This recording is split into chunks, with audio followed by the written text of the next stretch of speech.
All right, what's up, everybody? Welcome back to the Launchpad podcast. None other.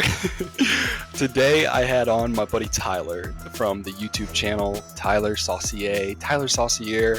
I forget which one it is. I'm kind of an asshole, and I need to clarify that with him. But his YouTube channel is, Find the Others, and he also creates psychedelic content.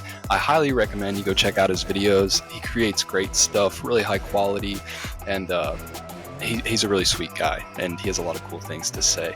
So yeah, I really enjoyed my conversation with Tyler. I hope that you enjoyed this episode, and I hope that you have a beautiful day. Peace out, everybody.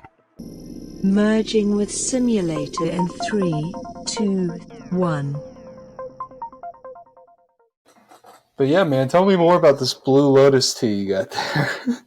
So what is it about that you were briefly describing some of the subjective effects that you like about Blue Lotus tea, but what is the actual alkaloid in it that's responsible for some of those desirable effects? I don't remember the name of it. It's something like tannin, or I could be totally wrong. I think it's one or two main alkaloids. But what I like about it is it's very, very subtle, because I mean, for someone who might want to compare it to like cannabis or something, it's way, way more subtle than that. And that's actually why I'll have Blue Lotus by itself, because if you're smoking with it, to me, it will overpower the Blue Lotus, maybe unless you know what to look for. So what I like about it is it's just peaceful, this very zen, tranquil feeling. Depends how much you have too, if you're trying to heroic dose Blue Lotus, which I kind of did the first time that I tried it. I really wanted to feel something, so I made it out of 20 grams of Blue Lotus tea, which is Please describe what happened to you. Well, if I drink enough of this, I can get there again. It was still subtle, man, but it just felt like a trance-like state of peace and focus, and it really anchors you in the present moment. And anything that can do that, to me, is a good thing. And I had recently tried MDMA, maybe a little bit before I tried Blue Lotus, and I would describe it as a very, very, very light version of that, where it's just you feel good, and there's this kind of elimination of fear. Maybe that's what it is. It's getting your amygdala to kind of shut up a little bit. So yeah, it's kind of hard to describe besides just subjective feelings of peace and tranquility. And I was telling you a second ago that it puts me in a poetic mood. Yeah. And in the way that I actually discovered that was through playing music. I drank some Blue Lotus tea, and I was playing music with my buddy, and I was playing bass, and we were making this little song. And I just improvised this bass line. I was about to add some bass guitar to the song we were working on.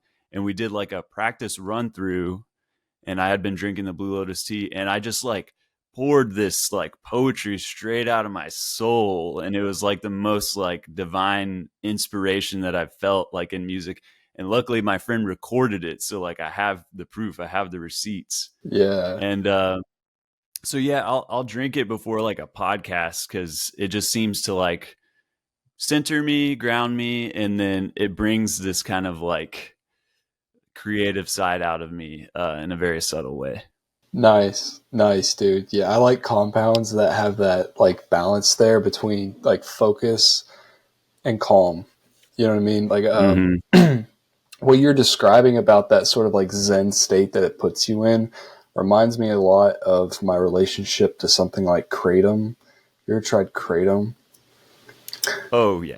Yeah. Oh yeah. Yeah, dude. I regularly use Kratom. Yeah, man. It's I don't use it every day. I would say I use it maybe somewhere around once a week on average, But when I do use it, it's very intentional. It's I'm going to get some extra work done in the afternoon. I'm going to go like on a run or something. And I like a small dose of Kratom because that small dose gives me that perfect balance that I was talking about of like this slight energy increase that's also matched with this sort of like like anxiolytic effect that's just kind of like puts me into this flow state, you know? And so it's like whatever particular activity that I'm engaging with, it's like I'm more into that activity. And yeah, it's really beautiful, dude. But the Blue Lotus is really interesting to me because that's one that I've researched a little bit myself, and you know, it has some like historical use with like the Egyptians and stuff. And I was just looking it up while you were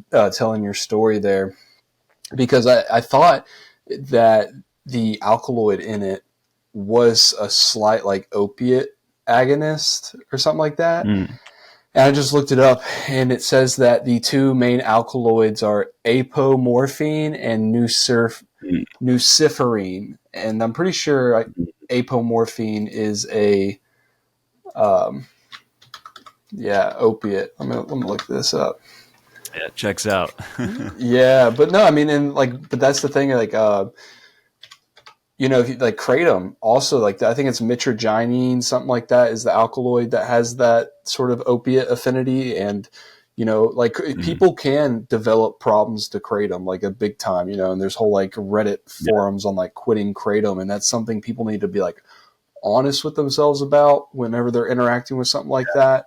Is that sort of potential? But like Kratom's one for me, man, where like I've used it for a long time now and have benefited from it in the ways that I described a minute ago, but I've never had an issue with like constantly redosing or feeling the need to take it several days in a row. I just don't lean towards that sort of like addictive pattern with Kratom, but I honestly struggle more with the weed thing than anything else when it comes to addiction and like those habits, you know?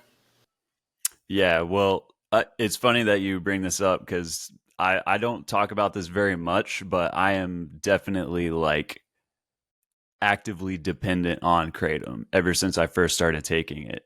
Yeah. And so all the things you described, like needing to redose and all of that, like it's been a thing for me for a while. And it actually helped me back off of weed initially, Yeah. which I was a everyday, all day smoker. And then I got to the point where I'll just wait till the end of the night or at least the second half of the day if I'm just like not actually doing anything for that day. And then it really helped me focus, and I was having back pain and working a server job at a restaurant. And so if you're in pain and irritable, you're not going to give the best customer service. And then when you work for tips, you're depending on like bringing your A game and like, you know, doing your best and being talkative. And then Kratom was helping me with all of that at once. And then, it, at that time too, this was probably about 2017. All the articles you could ever read about Kratom just said like, it's a miracle plant, not addictive. Like, and I feel resentful about that because it was dishonest. And I feel like if we're going to do substances have this freedom, we need radical honesty about this kind of thing. Yeah. And so yeah, it's been a thing for me. I've been kind of like tapering down, but anytime I'll like actually just try to stop taking Kratom is very, very uncomfortable. And luckily it's not as dangerous as like another opioid, and I've never really like messed with any of that. So No, dude, I mean, take what you will. yeah, no, like, thank you for your honesty with that, man, for real, you know, because I'm sure, like, you are not the only person dealing with that. First of all, there's people dealing with different types of addictions to different varying degrees of intensity at all times, you know what I mean? But, like, Kratom addiction, from what I've seen, at least from the internet and just from talking to individuals, it's prevalent, you know, and it's real. And if you like, you know, it seems like for some people, they claim that they can kind of shake it like no big deal. But then other people are like, no, dude, like it's, you know, it's just as severe as any other sort of addiction I've had. And so like with that sort of like cycle you got going on there, dude, like what is it that you typically experience? Because one of the things that I've noticed from being addicted to weed is that like there's desirable things that I look for within the experience. Like I think weed is a massively enjoyable experience, and that's something that like draws me to it over and over again. Is I really enjoy the experience in itself, you know. But then eventually, just like physiologically, you get to this point where it's like the experiences that you're having are less and less enjoyable and noticeable, and the sort of like window that you get is shorter and shorter. And then there starts to be this like feeling of a need for redosing. You know what I'm saying? And then and then before you know it, all of a sudden you're in this place where you're either like, say, smoking weed or taking Kratom, not really to like have this experience and to enjoy it for like that thing anymore. It's just like, I'm just taking this so I don't have to like go through withdrawals today, you know? Yeah. It's crazy, man. And yeah, you nailed it completely. And this is actually my first time experiencing that, because I really did not mess with any substances, you know, until I was about 17 or 18. Then I got into weed. Then I got into psychedelics, smoked a bunch of weed. And then someone just offered me Kratom one time, and I was working my restaurant shift. And then I just felt this like sense of ease that I felt like I was like, oh, it made me realize how many like things were happening at the subconscious level that were making me uncomfortable. You know, like little like social anxieties, little like pain. And then whenever I felt that melt away, I felt present, and I was like, oh, is this what like normal people feel like? Is this what actual functional people feel like? Yeah. Because it was like this, it was like, oh, I feel like I can live now and like conquer some of my fears. You know, I had a lot of social anxiety, you know, feeling like a psychedelic alien ape creature. And which I still do, but I'm rocking it now. Yeah. So like, That's one thing I've go ahead. noticed. Yeah, dude, I think you nailed it too, man. Like what you just said there about like I noted like the anxiety was gone, and I noticed it's like when the anxiety is gone, you didn't know you had it that bad, and then when you're removed from it, even Mhm. within like a say a 3 to 4 hour long like Kratom experience, even within that 3 to 4 hours, being removed from it just enough to see it, it's like, oh shit, like I don't want to live like that. Like to feel that it's possible to not have anxiety, because that's one thing like I've dealt with almost my entire life and I'm still dealing with, and I think it's gotten better, but it's just fucking anxiety, dude. You know, and the biggest thing for me like with that is honestly living like consistently staying consistent with like mindfulness practices. You know what I'm saying? Like that is one of the biggest like things that kind of like move that needle for me in that area. But yeah, man, the I know what you're talking about there, about you fall in love with it because of the sense of ease it gives you and the ability to like go through your normal life without that anxiety. Cause it's insane, dude. Like the amount of like work I can get done if I've optimized myself to sit down and have like 3 to 4 hours to really be in a flow state. Like if I've like, but that it seems like it takes a lot for me to get there, man. Like it's like I can't just roll out of bed and like do that. Like I gotta like work out and I gotta like meditate and I gotta like hit my little sauna thing, and I get it's kind of crazy, but yeah, dude. Yeah. And then trying to like quit or cut back a little bit, it's this rebound effect and this rubber band effect where it's like that anxiety is like not only is it present again, but it's like even worse than before almost sometimes. And it's like, oh, Hmm. I'm still expected to keep up with my sort of like normal responsibility in life. And like when you live under the fog, and maybe fog isn't the right word, but when you live under like the umbrella of something like that, like whether it be like me with weed or you with Kratom, it's like we take on a certain identity that comes with like that constant interaction with that particular substance, and that identity sometimes can get like validated through others, and and then all of a sudden you feel like this need to like cling on to that identity because you don't want people like to, that's one thing people talk about a lot with like alcohol is they're like, people like who I am when I'm on alcohol. So I'm sure Kratom is similar, and it's, yeah, dude. Yeah, no, that's all very good points. Yeah, I don't know. For me, I feel like going back to what you were saying a little bit earlier, I think if I would have known that there were other ways to manage what I was going through, like, because it wasn't my first option, like my back pain was really painful. That was like a really big part of it for me. I was having this regular back pain. I thought something like it was like a slip disc or something like that, but now I think it was just some muscular thing. But I would do like the back stretches and the back exercises. So I was like trying to manage it in that way. But when something just like makes it that easy and then you're just trying to live your life, go throughout your day, it's like it became too convenient.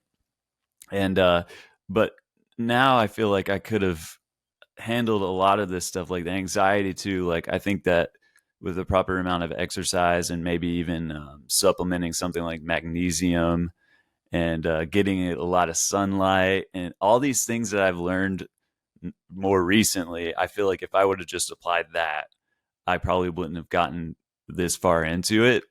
And I think what you do, if you are going to use Kratom, that the way that you go about it is honestly the way I would recommend, because I didn't have a like dependency on it until I started doing it more than like twice a week, I would say. So I feel like once a week and you're good. Oh, lost him.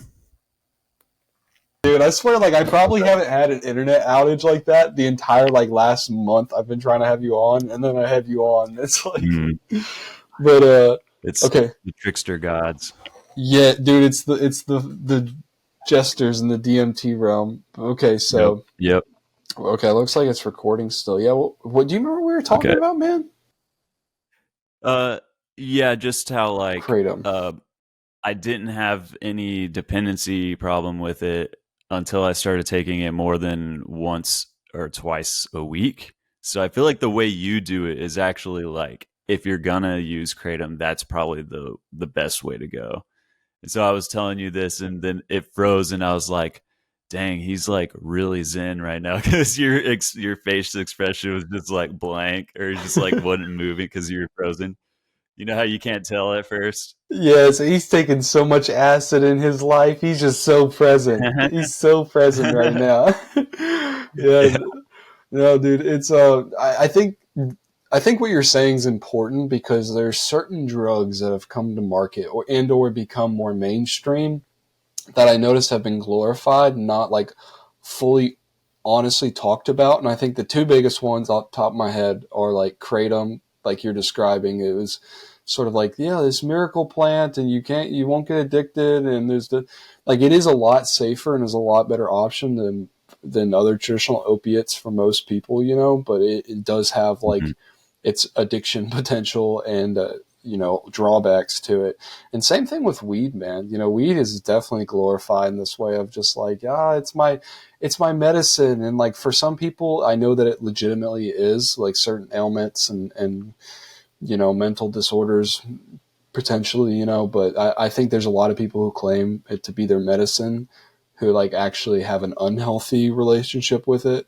And I've witnessed this. I can say this with some confidence because I've been one of those people, and I've seen this in like close friends and stuff. And there is some like legitimate like action going on with your neurotransmitters, especially dopamine, whenever you're smoking weed. So yeah.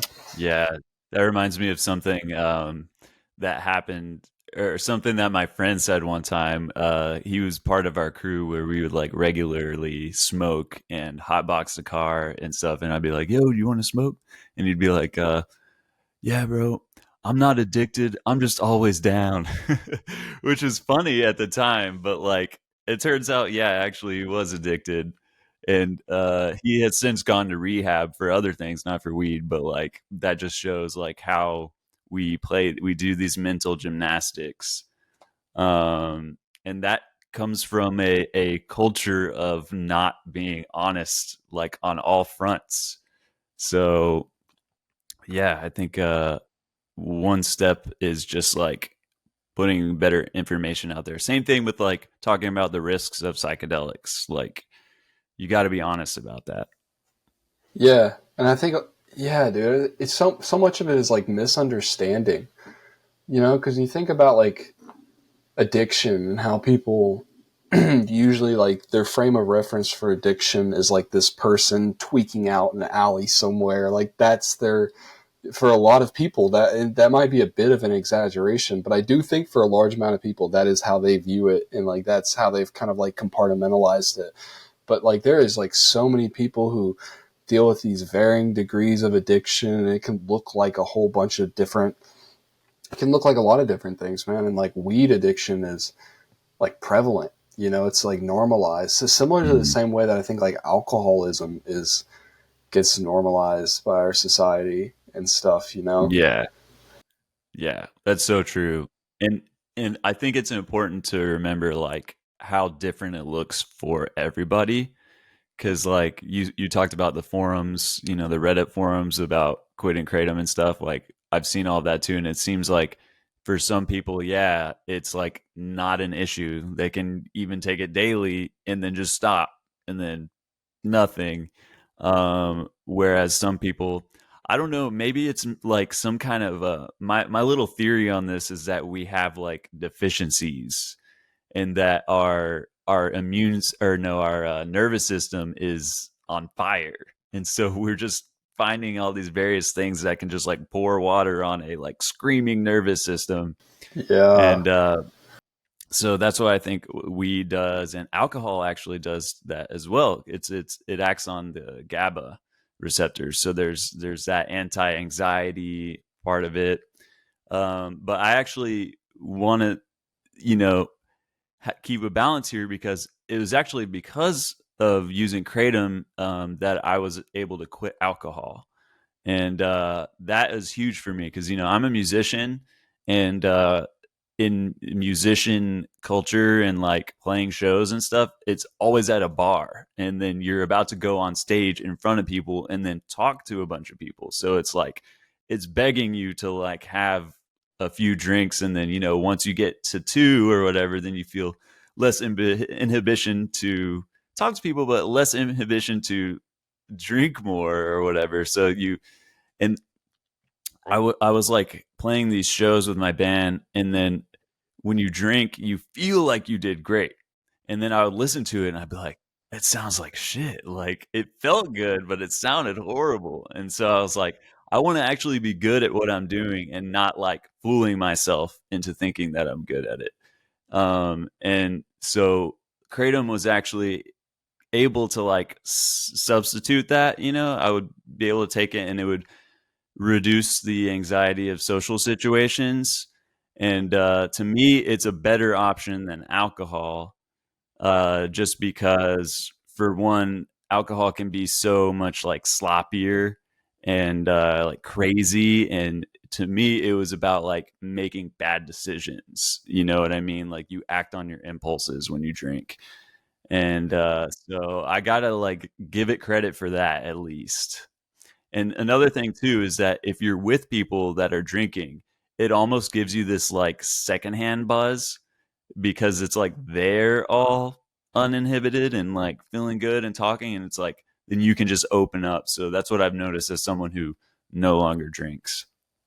Yeah, no, I've noticed that too about kratom. It was like it didn't, compared to something like alcohol, which, like you said, has this sort of sloppy feel to it.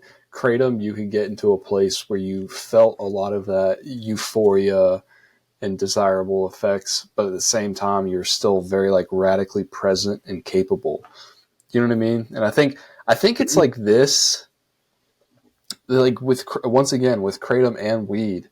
I think it's easy for people to get pulled into the cycle of it and the trap of it because it's so, you can do it for so long and for so many days in a row consecutively without there really being very many, if any, negative like effects or consequences. Sure. And it's this thing where it's like the consequences, you either like realize it all at once, or like by the time that they start to come to fruition, you know, some of the blowbacks and the trade-offs, it's like you're under the physiological hook of it, you know, and it's hard to get out from underneath it, you know. But yeah, Kratom does have real like pain killing like abilities, man. Like I remember like a few weeks ago, I have this reoccurring neck injury that's like some sort of ligament or joint or whatever, something crazy.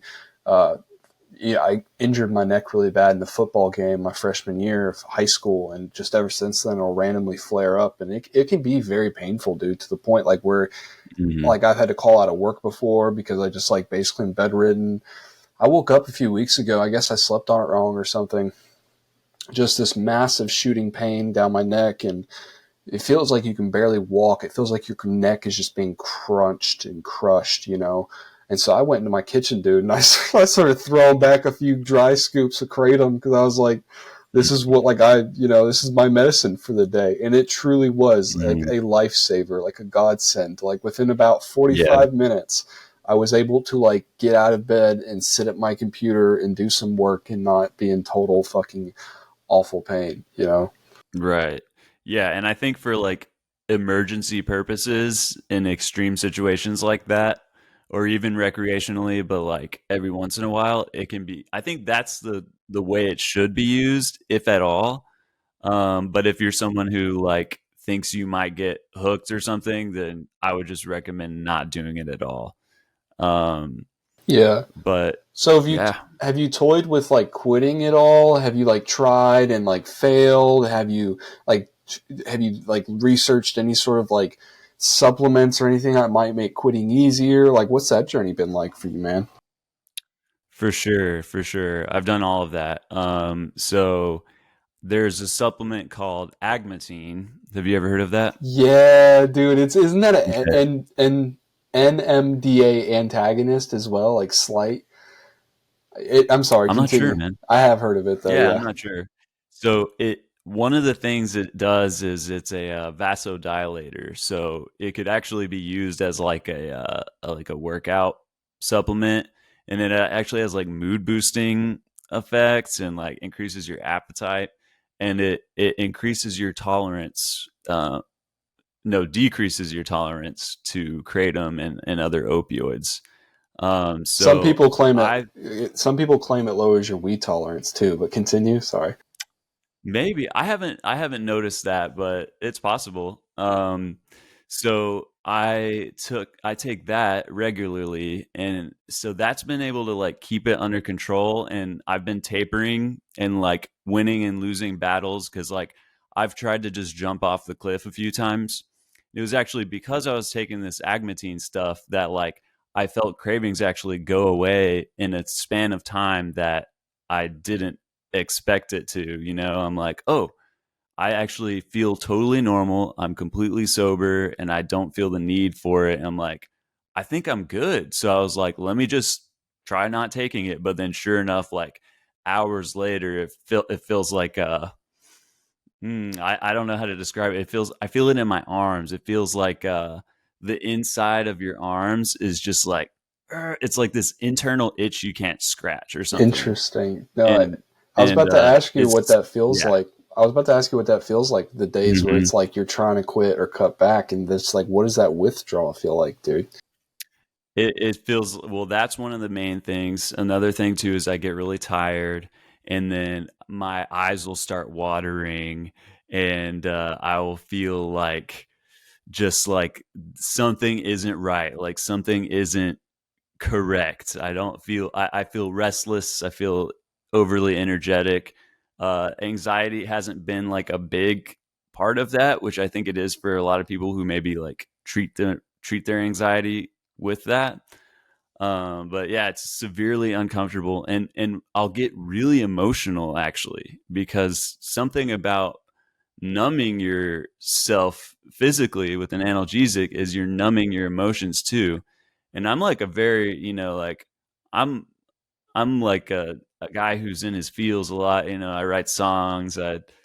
I'll cry. I don't care. And even then, I feel like I'm not muting my emotions completely. But then, whenever I go long enough without kratom, I'll feel all of these, like, the tiniest perceptions, the edge of your perception, those like super small emotions that are just like the tiniest little details. Those are the things that get muted, and I just feel all of that coming back.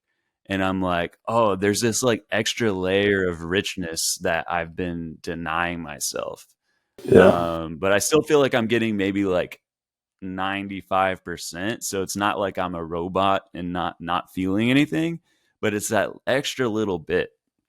And oh yeah, and you can forget about going to sleep whenever you're experiencing these withdrawals. And so it's really opened my mind in a way that I didn't know before. Like, I have so much more compassion for people that are going through something like this, because it just like doesn't click in your brain what it's like what you said. You might just think, oh, it's some tweaker who just doesn't have self-control, and it's just like maybe like sugar or something that they just always want. But it's like, no, like, you don't feel well unless, like, you're not at baseline anymore. You're like below baseline until you can again. And it's crazy, man. Yeah, it's crazy. So I've continued to try to quit. um I've tried jumping off the ledge twice, and both times I gave in when I was trying to go to sleep. That was what it was, because I could deal with all that crazy feeling when I was awake, but I was just sitting there like 2:30 in the morning, just like rolling around, and it was hell, dude. So like, Yeah. props to anybody who's been able to do that. I'm continuing to like do other supplements too, like I mentioned magnesium earlier. Yeah. There's magnesium. There's one called theanine, which is good for like anxiety. Yeah. And so it's like there's all these things that if I would have just done that first, I wouldn't have even like reached for that. So yeah, I so with all of that said, jumping off the cliff, I've tried. So now I'm just continuing to like taper lower and lower, but my tolerance will like make a jump up or make a jump down, and it's kind of hard to know when that's going to happen. So it's something I'm actively dealing with. And yeah. Yeah. No, I feel like addiction is incredibly, incredibly complex. And I feel like a lot of times we're not, I've witnessed, because I've had to, like, a part of my whole court thing, I had to go to rehab and stuff like that. And I've been, I had to like do AA stuff, and even just like the system of probation and parole itself, and a lot of these like inpatient rehab programs, it's a revolving door of recidivism. And like a lot of people in there, even like the craziest people that you'd meet, with like the craziest addictions, like they know, like it, like, yeah, I mean, it's like an issue, and like, I wish I didn't have to live like this. But like I knew this one guy who was a tattoo artist, and he was just an extremely talented artist in general, and a very lovable person, very lovable guy. But he used to tell me all the time that like the first thing he was going to do when he got out was like stick a needle in his arm. He's big into heroin. And like, Dang. yeah, and like he had been sober for, like 18 something months because he had been locked up. And so it's like that far removed from it. And he was like, yep, the first thing I'm going to do, like whenever I get out, is stick a needle in my arm, Yeah. Yeah, that's like, yeah, you mentioned the complexity of it all. I think there's so many layers. There's like the physiological layer, and then there's like more of an experiential layer where it's just like you want to, because it's like after 18 months, I'm sure most of the like actual cravings and like the physiological desires probably aren't as prevalent, if they're even there at all. It's more of just like, oh, now this is the thing I want to do and experience again. Yeah.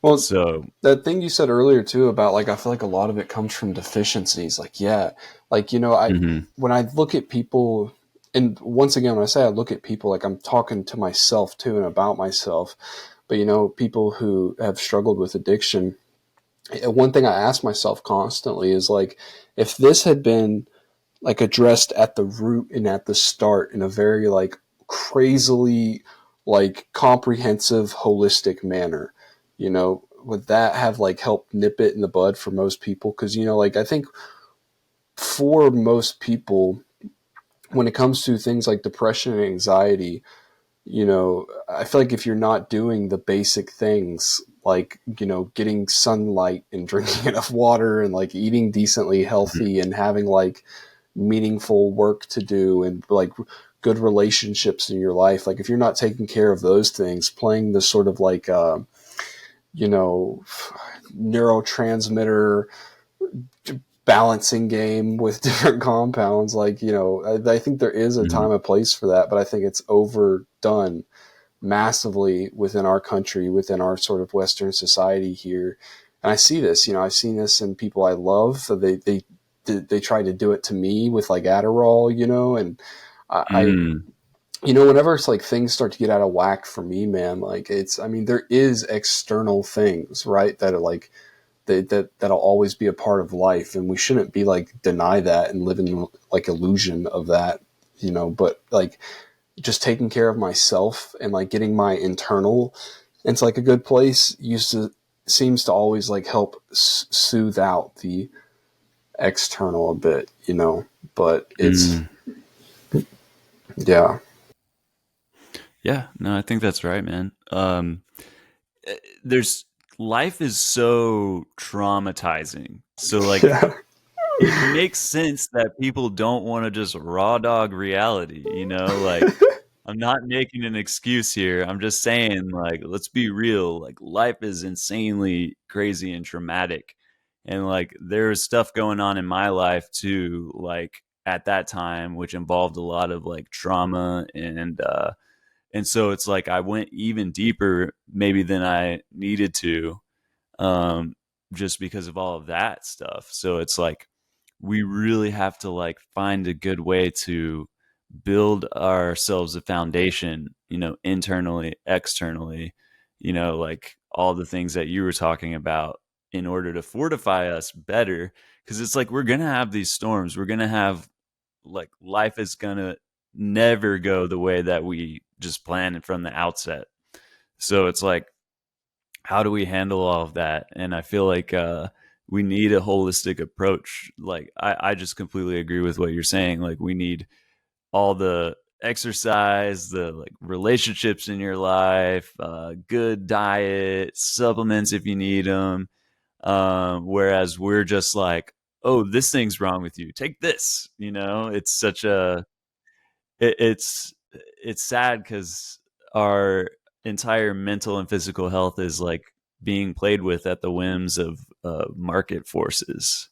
You know what I mean? Because there's money to be made in that, and I don't even think it's like pharma is like inherently evil, but it's just like when the profit motive comes first before the well-being of people, and there's profit incentives, and like they have incentives to prescribe this stuff, like the whole opioid crisis, blah blah blah. So it's messed up. So I feel like anyone who's going through this kind of thing should give themselves like a lot of compassion, and others who are experiencing it, because like it ain't easy out here.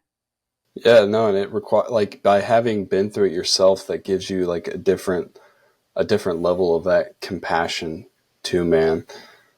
Yeah, no, it's in because yeah, I see it too. Like, and I empathize with it. And I think the biggest thing for a lot of people is like I think most people intuitively, either like subconsciously or consciously, know that providing themselves that sort of platform and giving themselves like healthier options is a sort of like way out. I think most people know this, you know, but it's a matter of like doing that work and like getting out of the funk and like getting the positive momentum and keeping momentum in a way. And I think when you're living underneath something, you know, and you don't even have to be addicted to anything. Some people just have like hard lives, you know, like you're saying, like life can be hard, you know? And so, so I think a lot of people struggle with making that leap and that shift and that change. And enter psychedelics into the chat. You know what I'm saying? Like, and that's not for everybody, for sure. For sure, it's not for everybody. But like that, for me, man, like that's been like one of the biggest like ways that I've used them as a tool is like, all right, like a catalyst for change. You know what I mean? Like this extreme. Yeah. Yeah. Would you say that, didn't you mention that like either a DMT trip you had or a mushroom trip, it like brought up the subject of weed for you? Yeah, man. I've received the message multiple times from DMT of like, hey, you have a problematic relationship with weed. Like I've gotten that multiple times. And that usually is like, has been the times in my life where it's just been this very like unconscious habitual thing, and like, I'll be honest, like it's something I still struggle with. It's gotten a lot better. And like I've hit these strides. And, I remember, right after our last like psych tubers, panel discussion, the one that me and you were on like a couple months ago, it was like 2 or 3 months ago now, but, I quit weed like right before that. I was like going through withdrawals while we recorded that. And then I like was clean. Wow. Yeah, I was clean for like another few weeks after that or something like that, like just really like, just was like taking this break from weed. And I remember in that Psych Tubers panel discussion, Loka mentioned a time in his life where he quit weed, and he said for about 3 months straight, it felt like he was tripping. And you were talking about this earlier with like trying to quit Kratom. It's like you feel so deeply, get very emotional. That's something that I was experiencing like during our like podcast, because I was going through it, and then like the weeks afterwards was this like having had quit from like being a daily multiple times a day user for so long, and then just like quitting. Once I broke through the sort of like very tough like few day long physiological withdrawals, I started like riding this weird like high that lasted a few weeks, man. Like it was this very natural high that felt like I was riding this roller coaster of emotions. Like I was just at all these tens and ones, and I was like, I was loving it and hating it at the same time. And I was revisiting and like addressing, like you said, some of these emotions that I'd buried for so long.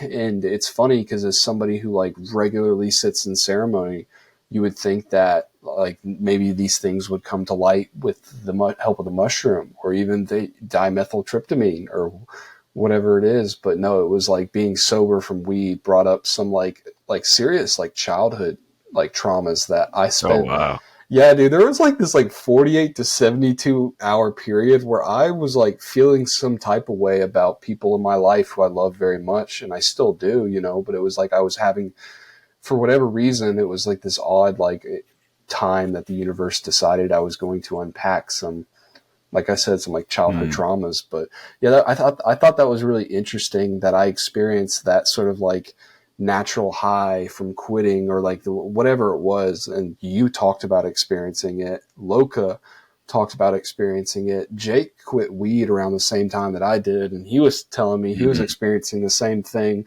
But I've like started and quit weed many times now. One thing I noticed is like I always get that like there's like this 2 to 3 week window of like euphoria and like manic behavior, but then there's like this blowback from that too. It's like I was flying too close to the sun and like burned my wings. So yeah. Yeah. I wonder what that is. It's like this. There's this internal pendulum in our minds, in our bodies, in our souls, where it's like once it's able to swing back a certain way, it just goes, and you're just at the mercy of it.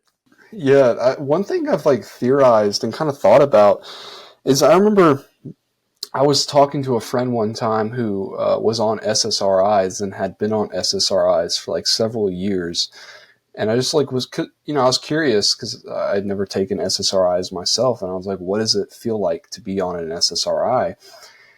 And he described it to me like this, and I thought it was pretty interesting. He said, like in life, we have a lot of like these like tens and ones. Like I was saying earlier, like this roller coaster of emotions. And I think most people go through this, like this sort of spectrum like that between tens and ones, But he was like, he was like on SSRIs, he was like, it's like I'm always at like a 6, he was like, it never gets really bad. He was like, but it never gets really great either. And when he said that, I started thinking about my own relationship to weed. And I was like, that's honestly like when I get into the habit of smoking weed, like every single day, multiple times a day, it gets to the point where it is kind of like this like little like SSRI that I'm smoking, where I'm just like, my life is at this constant like 6 or 7.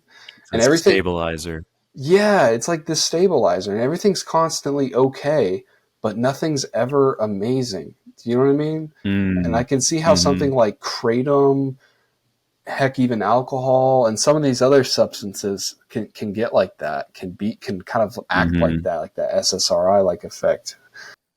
Yeah, I actually heard that there's a study or something that came out, or at least an article that I saw where it said how people who regularly use weed are less likely to be like blown away by a new experience.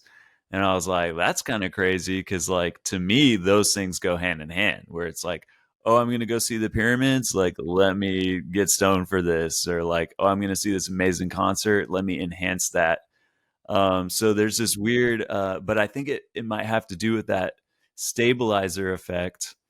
And yeah, I was going to say something else about that. I don't know. It'll come back to me. Yeah. Yeah, dude, I had a really embarrassing brain fart a minute ago, so don't feel bad about it. I had so much good to say, dude. Like, and it's funny because I don't know if you do this too. Like, you'll be talking, Yeah. and I'm listening to you, and I'm taking it all in. You know what I'm saying? But you'll say something, I'm like, oh, I have a perfect thing to say about that, and I try and archive it, and then you'll get to talking more, and I lose it, and then I'm like listening to you, I'm like, fuck, what was I thinking about a second ago? Forget it. Yep. That's exactly what just happened to me, man. Yeah, and I still have like 2 things from the back burner of like what you were saying earlier. Like we were talking about like psychedelics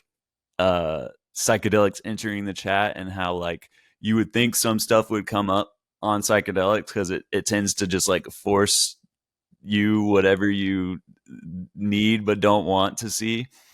And I like every time I take mushrooms, there's part of me that wonders, like, is the kratom thing going to come up?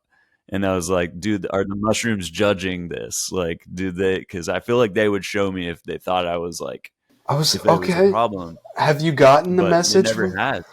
Interesting. No. Interesting. I'll usually take kratom on the come down of my trips too. Like, I'll not have any during. But yeah, during the come down, and I'll still be tripping, and I'll be like weighing out my dose, and I'll be like, "Is the mushroom? Are y'all gonna say anything? Like, is this what's going on?" And I'm just nothing. But I also wonder if it has to do with like I need to set that as an intention because I hear about people quitting alcohol, cigarettes, but I feel like they go into it with that intention.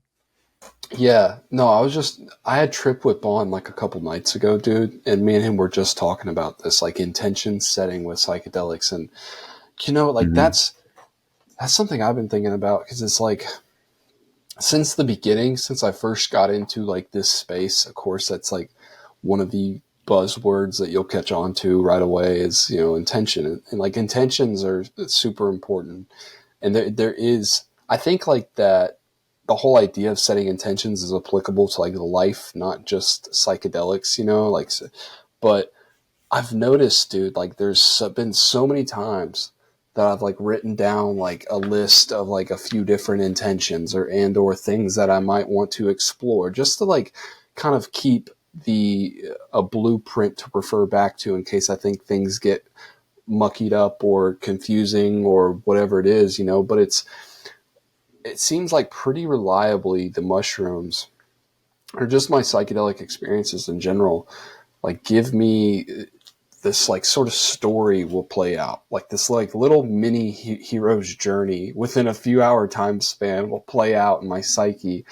And most of the time I feel like as long as like, all right, I'm somewhere like safe and like warm and like, you know, I can kind of just like take them and with like the good faith that whatever it is that I'm like feeling at that point in my life, I'm going to feel deeper into, you know. And I think there's also the element sometimes of like balancing it, of like setting your intentions, but also like being open to what I was just describing, like the fact that sometimes there is just these things that come up, and that's okay. Maybe we just feel into that, because I think that if people go into it with the notion that like I set these intentions, like this is what I have to address, you know, there can be a sort of like, you know, like you're not meeting those expectations, and it can be a sort of letdown in a way. But I also like what you're talking about. Like this is something I've thought about in my sober life, and I've contemplated, and, you know, I'm on the fence about. I think that it could be a very powerful tool for you, you know, in this instance, to like try and gear your mind towards that. Like, do I want to like keep taking Kratom? Do I feel bad about, like, what should I, you know what I mean?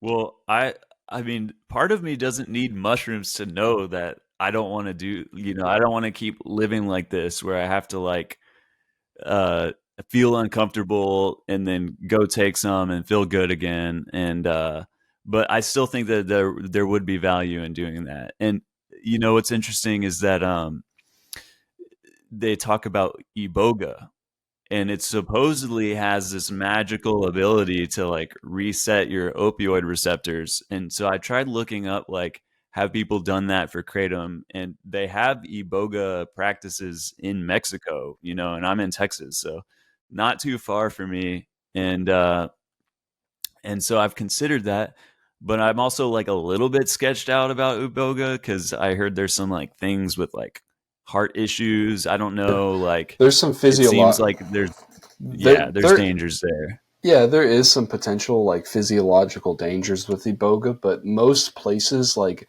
that you're talking about, it's usually like a retreat/clinic thing, and they do usually do like a brief medical screening, which is supposed to like really negate most of the risks. Not that it doesn't carry risks, but yeah, dude, I think that the iboga thing would be awesome, because I have heard that too, that it's something special about it. Helps people with addiction in general, but it's something in particular about helping people with opiate addictions, you know, and that, but like at the same time, that's not one that like I've explored. And I think that because of like who you are though, dude, that'd be a really interesting one for you to explore and kind of like document it, you know? Yeah, it's something I've thought about there, but there's also this, there's like a sister plant to iboga. I think it's called like tabernathi or something like that. And I keep getting advertisements for it on Instagram. And apparently people are using it for the same way or for the same purpose. Interesting. So I might just try that, but it would make like an epic story to like go down to Mexico and like have this intervention. But yeah, I don't know. I'm not at that point right now. But I was about to say, dude, if you're going to do that, you got to first like get into the alley so you can take the before pictures. And then do like the whole like after for the thumbnail, like before with Kratom, after iboga, you know, like that type of dealio. I know. Yeah, I need to just start writing the YouTube video script for it right now. Yeah. Well, that's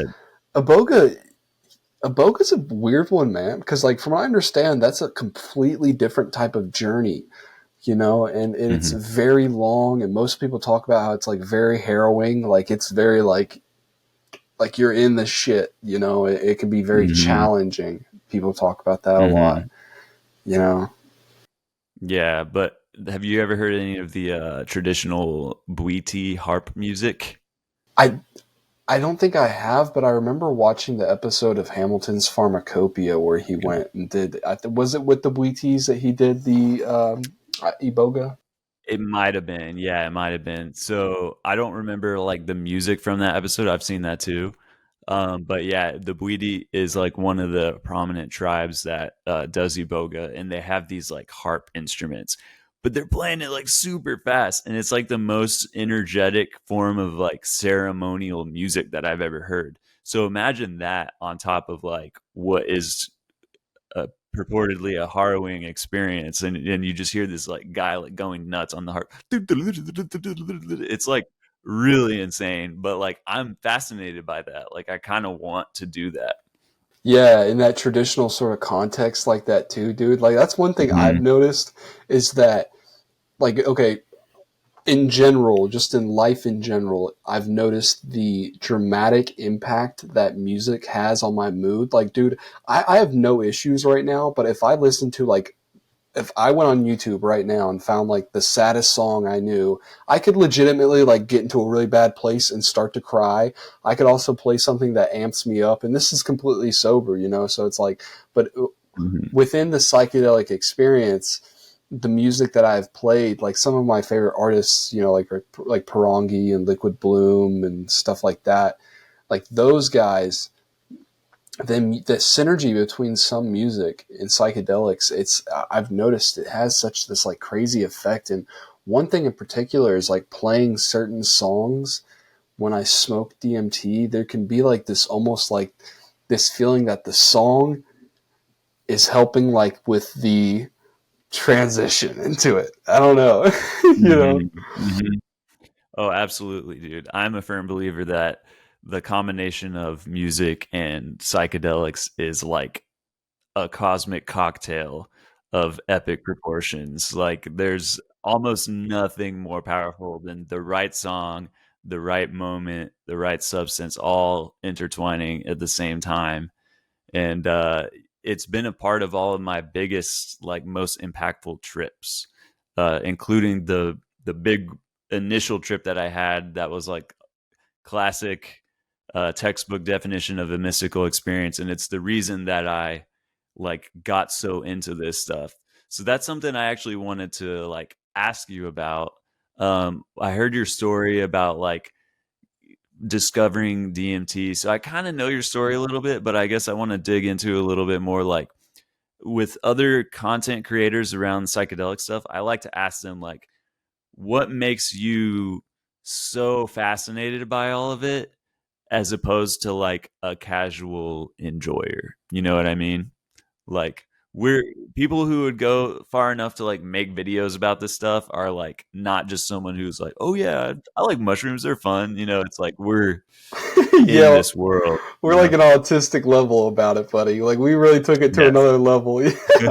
Yeah, no, dude. I actually have that written down. Like I wanted to ask you that too. Like what I mean, so uh, you're also a psychedelic content creator. Like what made you want to like start sharing some of this with the world? You know what I'm saying? Because it's a weird thing to talk about, and sort of like it's almost like coming out of the closet in a way, like being like, I do totally, drugs and I think that they can be beneficial. It's this weird like, totally. but yeah, man. Like what really got me was like, I guess and I'll just start from the beginning like an evil villain, you know? But no, just Okay. like from the beginning, like as a teenager, I felt this very special connection to cannabis, like when I started interacting with it in high school. And I think that stemmed from like, I didn't have the verbiage to describe it or even maybe like the wherewithal to like tell myself like this is what I like about it. But it was the sort of like introspectiveness of it, like in the sort of Hmm. solace, you know. And I had like a weird sort of like adolescent like childhood. It's not like a pity party or anything. I think everybody does, you know. Everybody has their traumas, but like I found some solace within that introspective haze of cannabis as a teenager, and I really found this deep love and appreciation for altered states of consciousness.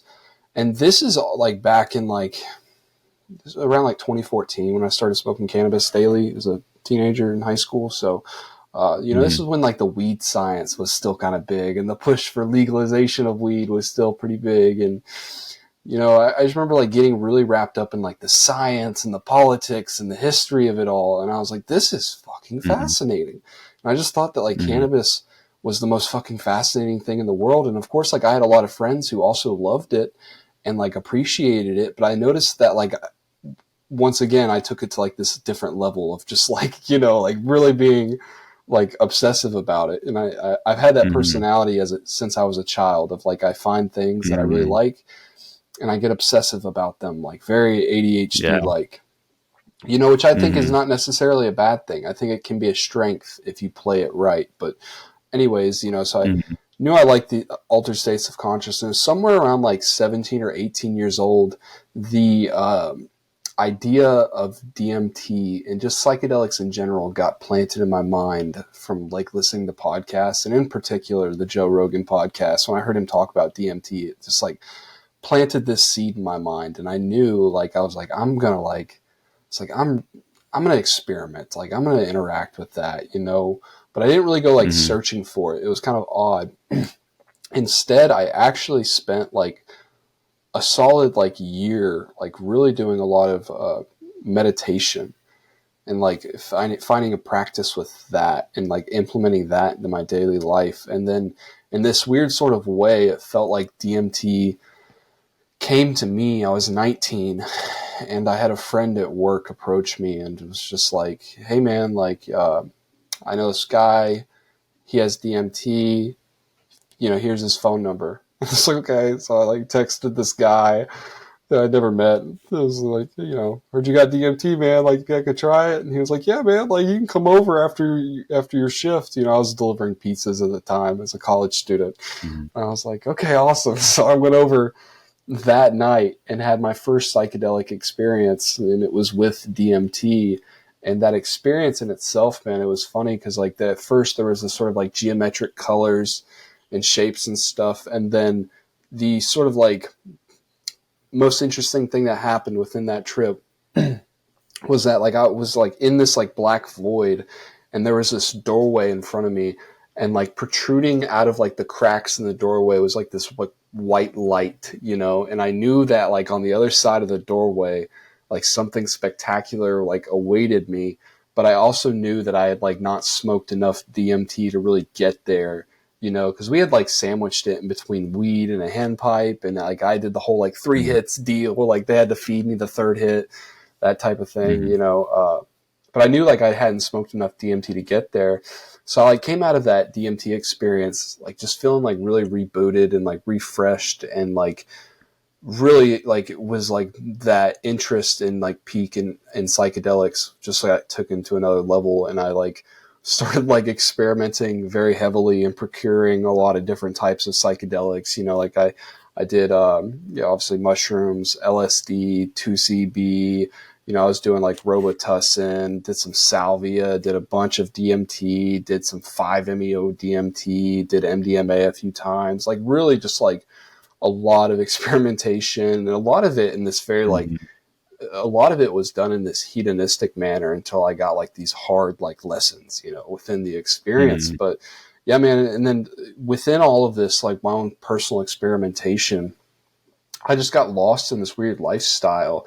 And I started like, I had always sold weed, like small amounts, like pretty much since like my senior year of high school to like friends and stuff. And then when I went to college, I was selling like a little bit more weed just because, you like your network expands a little bit and stuff. But I wasn't like a big time dealer. Um, Mhm. but when I started doing psychedelics like this and procuring them, and I learned how to use the dark web and stuff, I just started getting all these psychedelics in, and I started selling a lot of psychedelics. And before I knew it, I fell into this place where I was like a full time like psychedelic drug dealer, doing a lot of psychedelic drugs. And then I was also hosting these like underground DMT ceremonies in my apartment that I coined and I called the Launchpad. Launchpad. And so you see it Yeah. coming full circle here. My apartment where I Yeah. sold psychedelic drugs and did psychedelic drugs and facilitated psychedelic experiences, I called the Launchpad. And then I ended up getting raided and popped and hit with criminal charges. And Dang. yeah, dude. And then I had to do some little bit of time and like deal with supervision, community supervision, and stuff like that, and being in the system in general. And so like, but whenever I got out of jail, I just remember being like, all right, I'm done selling drugs. You know what I mean? Like that's not the life I want to live. You know, like at the objective level of reality, I honestly didn't see anything wrong with it because it was like, you know, like I understand, like I'm reagent testing all the shit that I'm getting. I'm getting it from very like reputable vendors. You know, I'm taking it myself. Also, all of the drugs that I've sold have like very good safety profiles with like a large therapeutic potential. On top of that, every person I'm interacting with, I'm like educating as much as I am, you know, just as autistic as I am on my YouTube channel. You know, it's like truly I did not have any sort of like guilty conscience over like what I provided to other people. It was just sort of like the downstream effects of dealing with those legal consequences, because that not only affected me, but you know, that also affected my fucking kid, that affected my mom, you know, affected my family.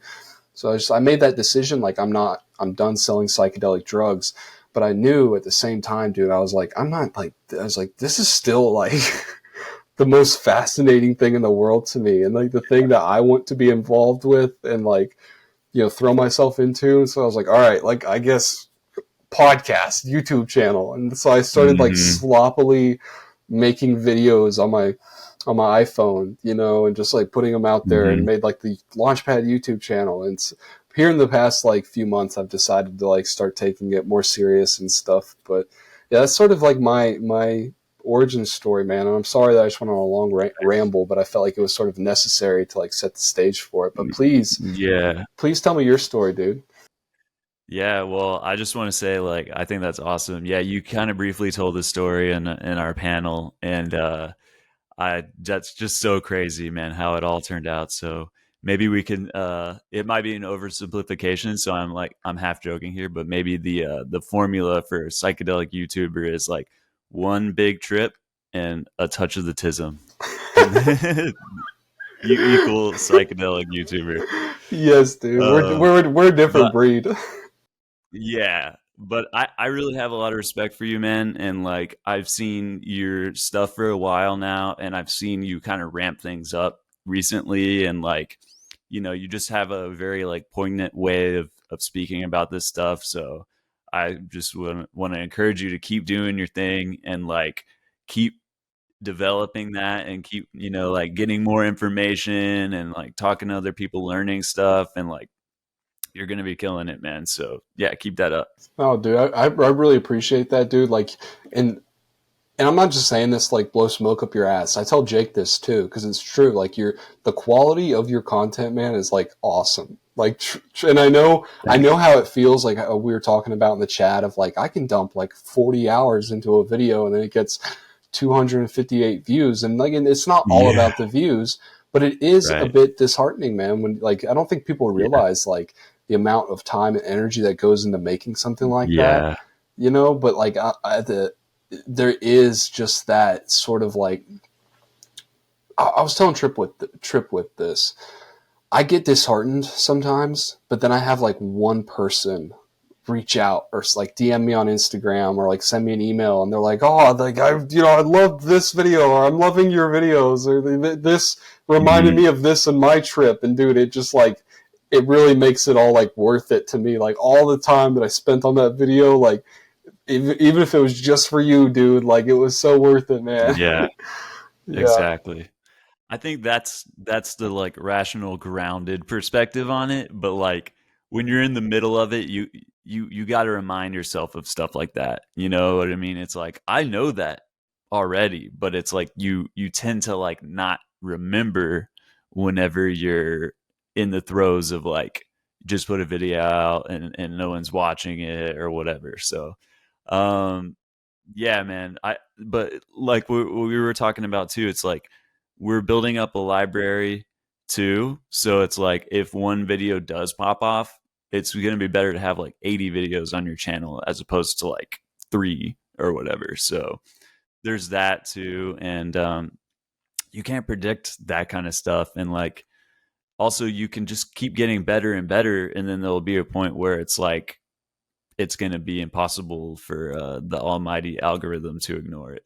Although our situation is kind of precarious because YouTube is like a shifting ground of like what's okay to talk about, like where you get demonetized and like all this weird stuff. But here, give me 1 second.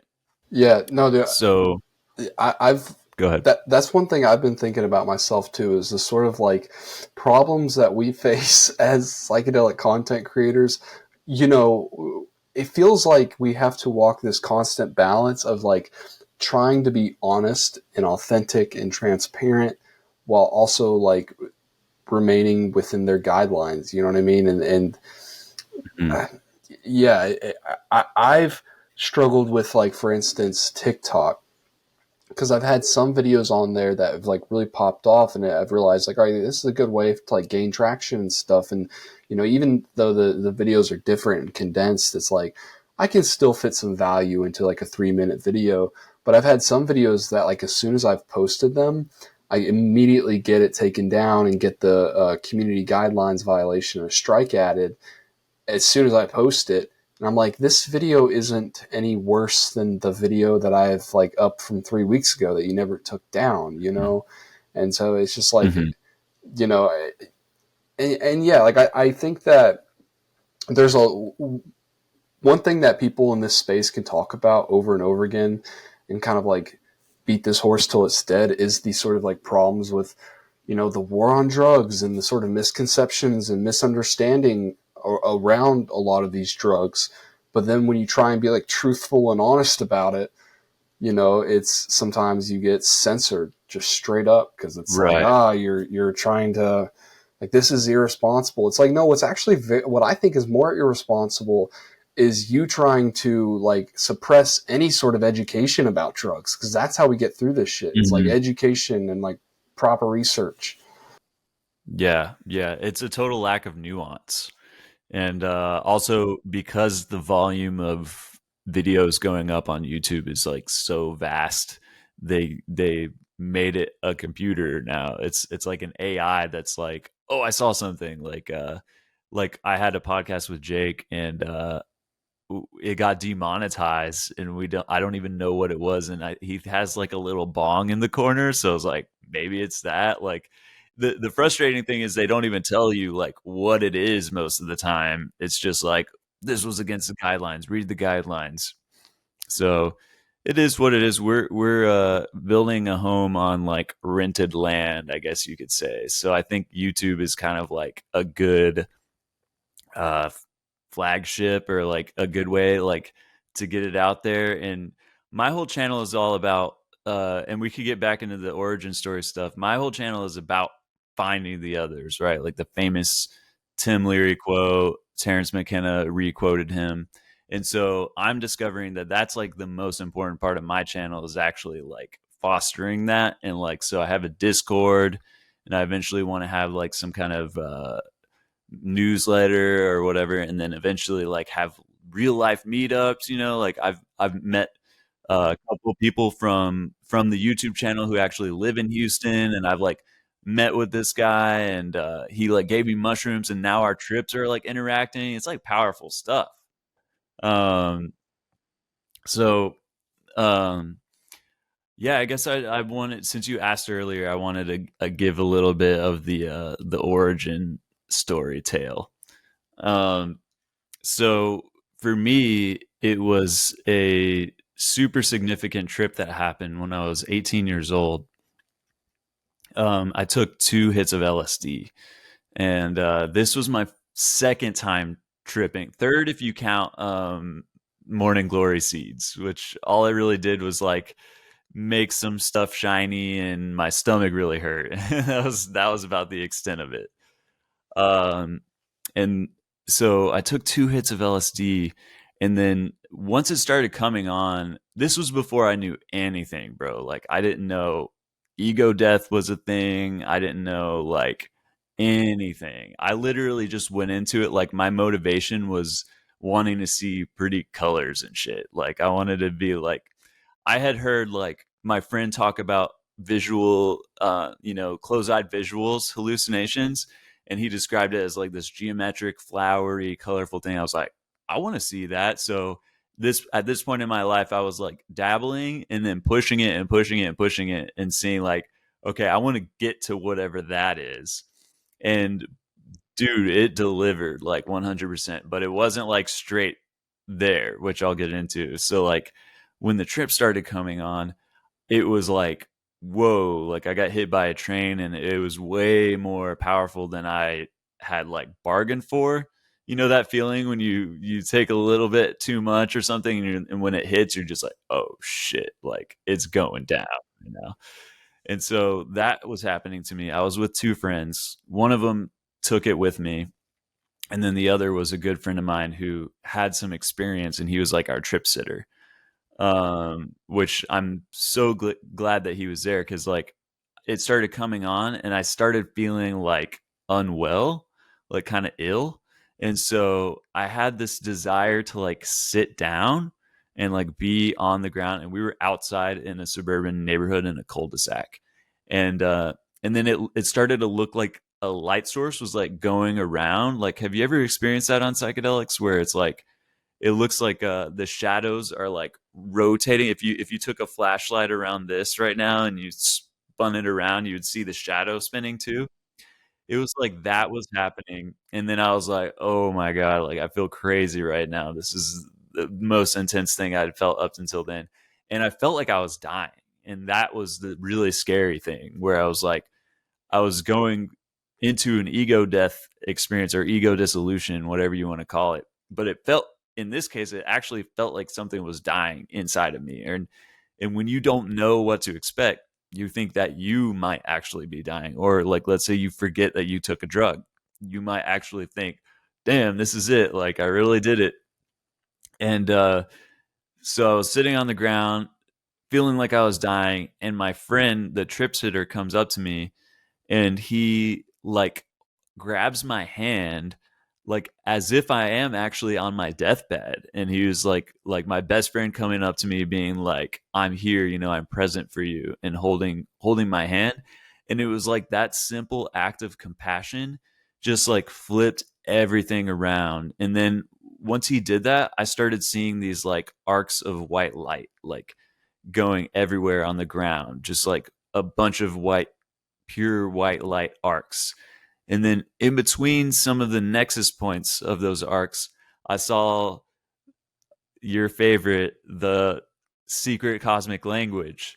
Uh, yeah, it was like, it was this color, the color of my lamp over here. It was like a neon green, three-dimensional. It almost looked like plasma, or like a neon sign without the glass. It was like this glowing green thing. It was about 3 feet tall off the ground, and it was like this Christmas tree structure. You know, maybe not like exactly shaped like that, but it reminded me kind of that. And it looked like a mix of like Sanskrit and Hebrew, but there was something. It was like calligraphy. And it was very orderly. It looked as if there was like something geometrical and mathematical about it. And yes, yes, exactly. And when I was looking at it, I got this sense that what I was looking at was like love. It was like the love that holds together the universe. It felt like this underlying thing that's like actually there at all times. And it was just insanely beautiful. And so that was happening. And then my friend was like, just went into shaman mode. He like became possessed, and he like found this rose bush, and he was like shaking it, and all the petals were like falling. And, you know, I was like seeing all the patterns of like how the petals connect. And then we went into a car, smoked some weed, and we were listening to the first Tame Impala album, Inner Speaker, which we were doing that regularly at the time anyway. But then this is where the trip really ramped up, as if it wasn't already.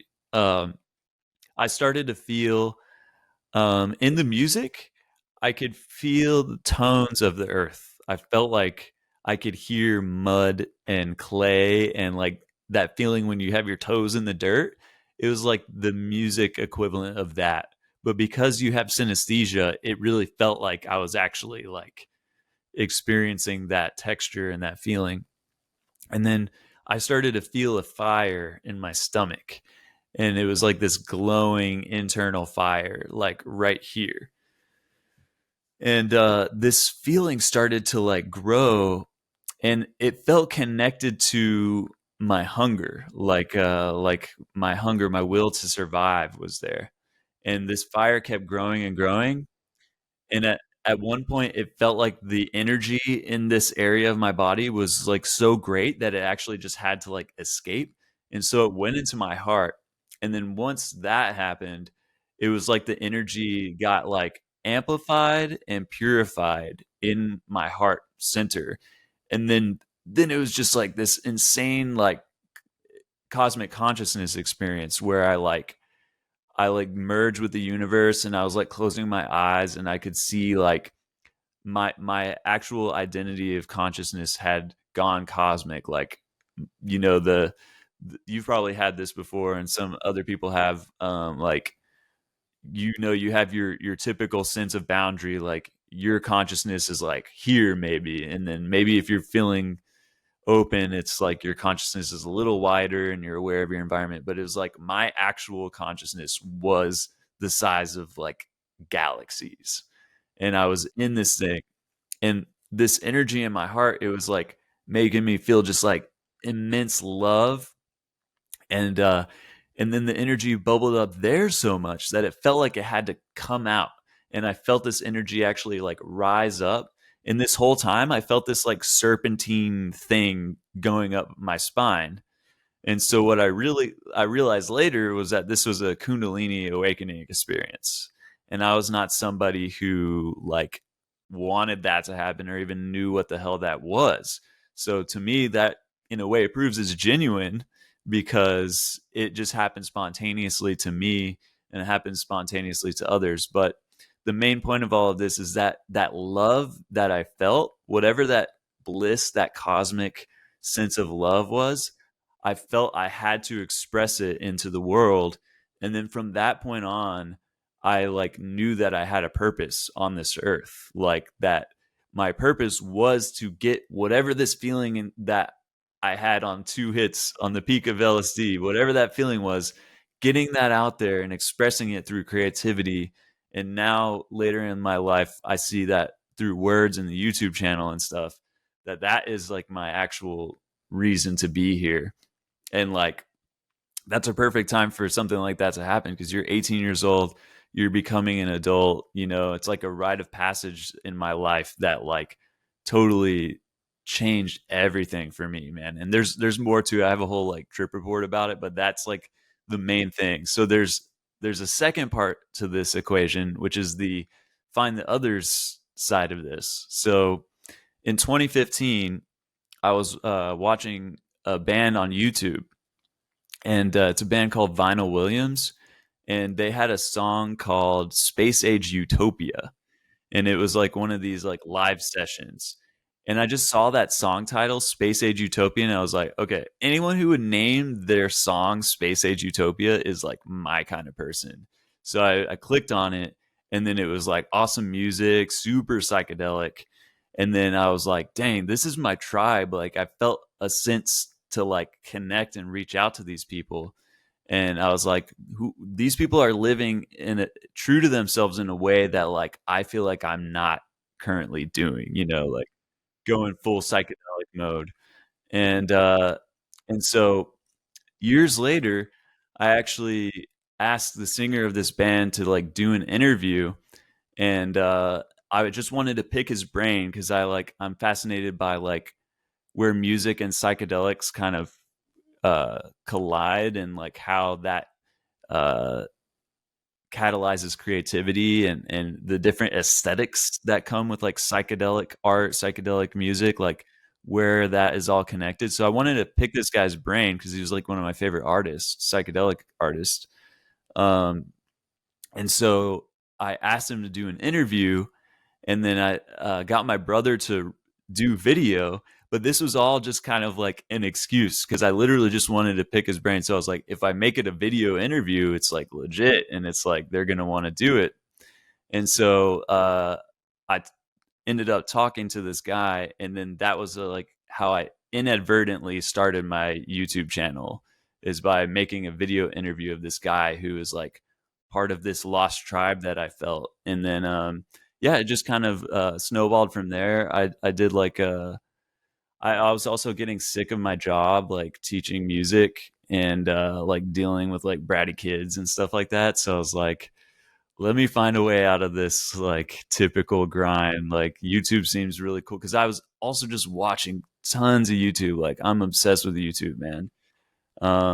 So yeah, I made a trip report video, and it actually did. It's like my most viewed video. It's like the first trip report I ever did because I knew it was a good story, so I started with that one.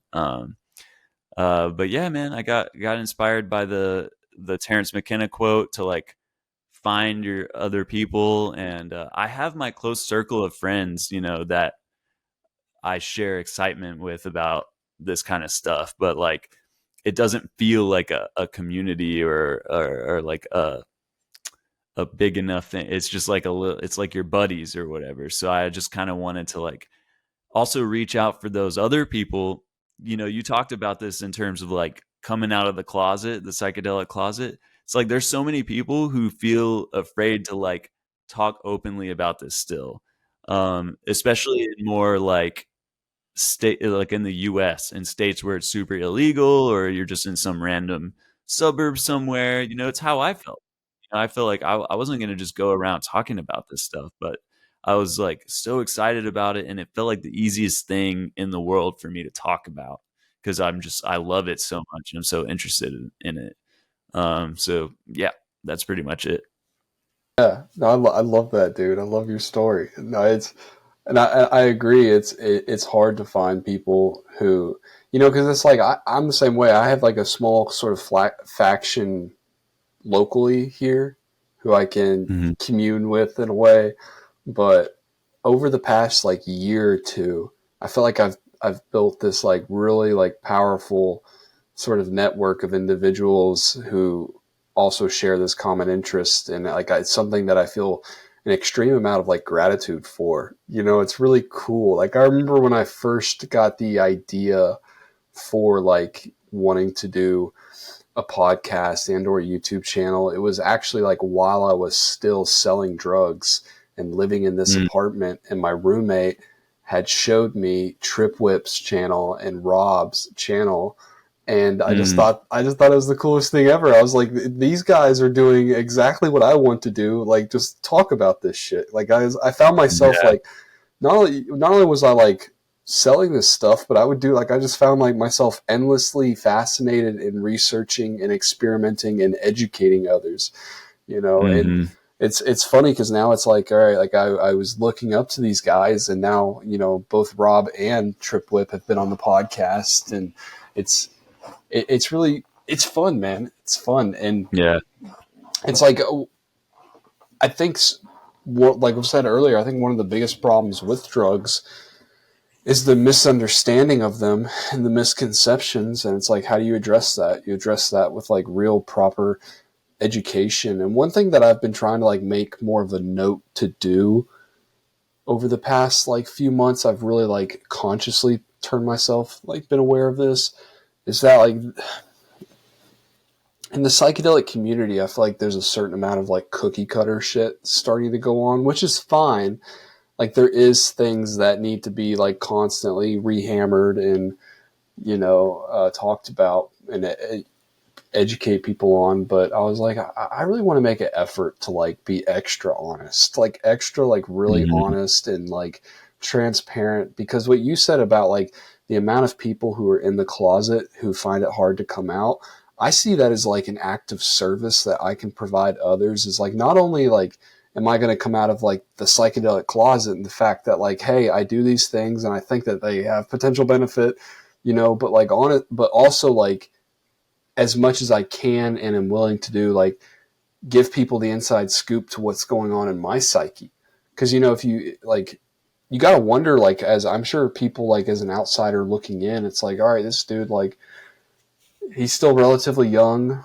He started relatively young and he's done a pretty like large amount of these super powerful psychoactive compounds, like and also you add in like the fact that everyone's life is so unique and there's so much that leads up into like shaping you, who you are as a person. I get Hmm. very interested in how these sort of ripple effects and the downstream effects that psychoactive drugs and especially psychedelic drugs can have on people's lives and how it can shape them and change them and stuff. And So I'm sure like Yeah. people looking at me, they're like, how is this going to turn out? You know what I mean? So there's like, Yeah. that's part of my journey is I'm just going to try and be completely honest about all the ups and the downs of it, dude. Yeah. Yeah. That's great. Cause I think that's one of the benefits of doing this is like rewind a few years. This is another kind of impetus for me starting the channel is that like when I was 18, it was in 2011. So this was like well before psychedelics started like coming back out of the woodworks, and it was still very much taboo, very much like misunderstood.